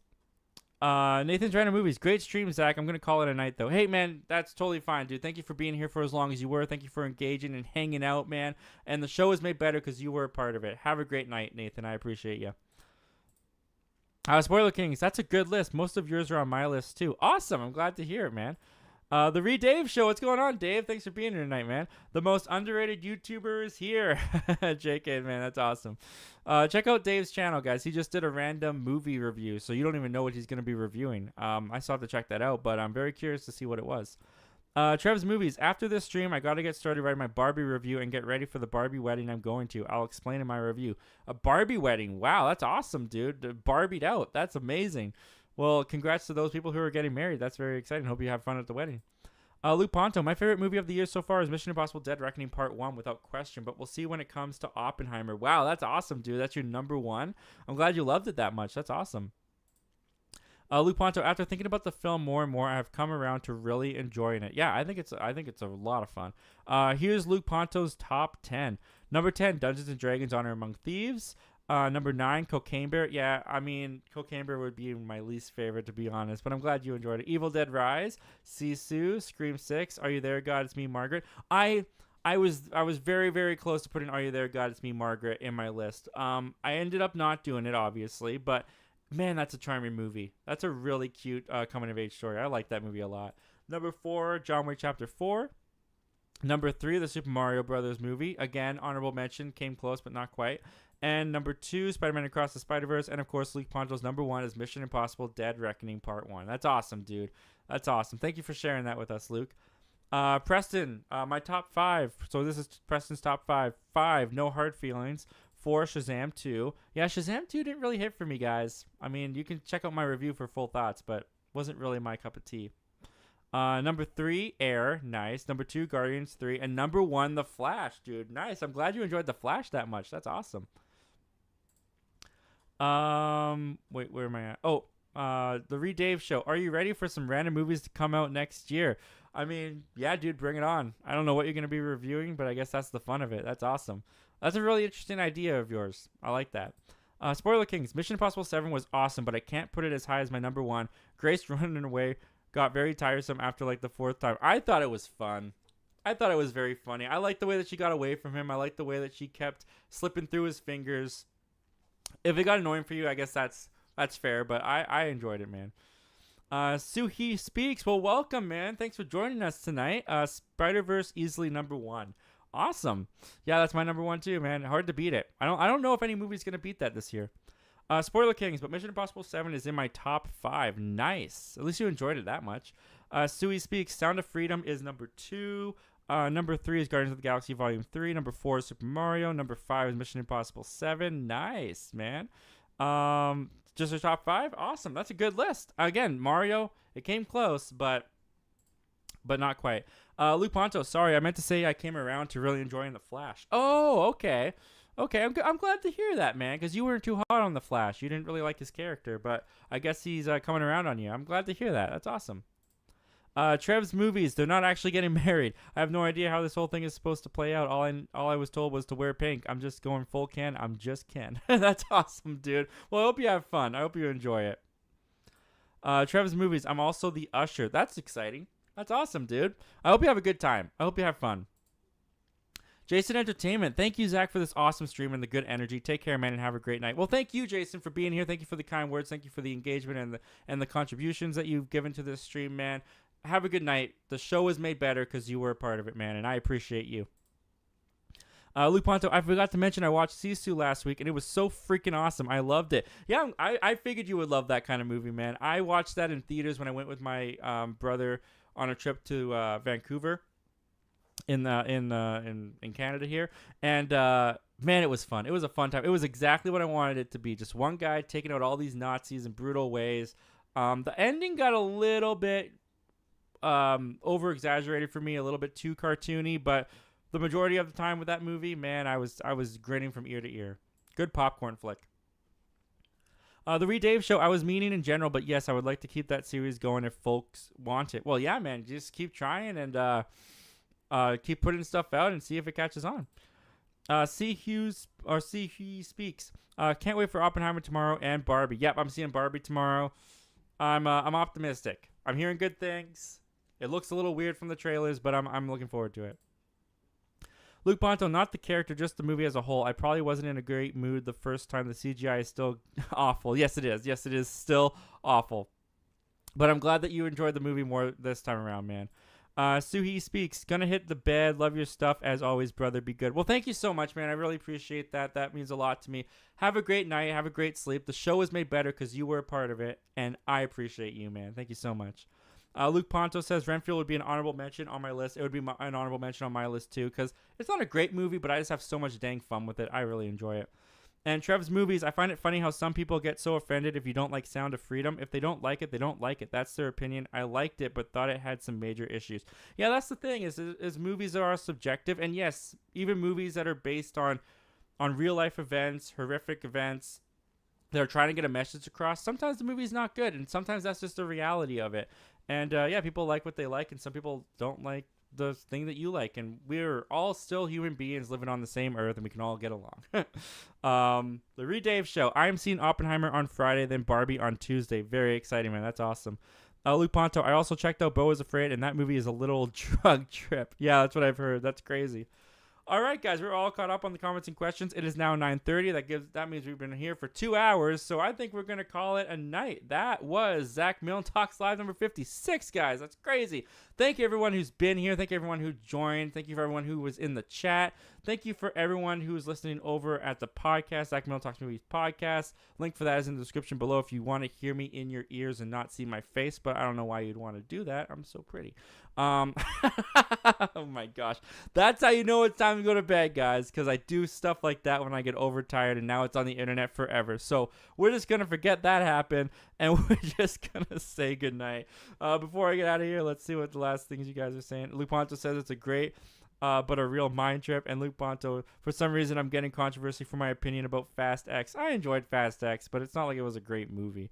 Luke Ponto, great stream, Zach. Love you, bro. Thanks, Luke, man. Thank you for being here tonight. It's always a pleasure. And the show was made better because you were a part of it. That goes to all you guys. The show was made better because you were a part of it. I appreciate every single one of you. And, yeah, I'll see you again next week. Have a great weekend, guys. Enjoy Barbie. Enjoy Oppenheimer. Enjoy Barbenheimer. I hope your butt bruises heal fast from that double feature. I'll see you again next week. Same Zach time. Same Zach channel.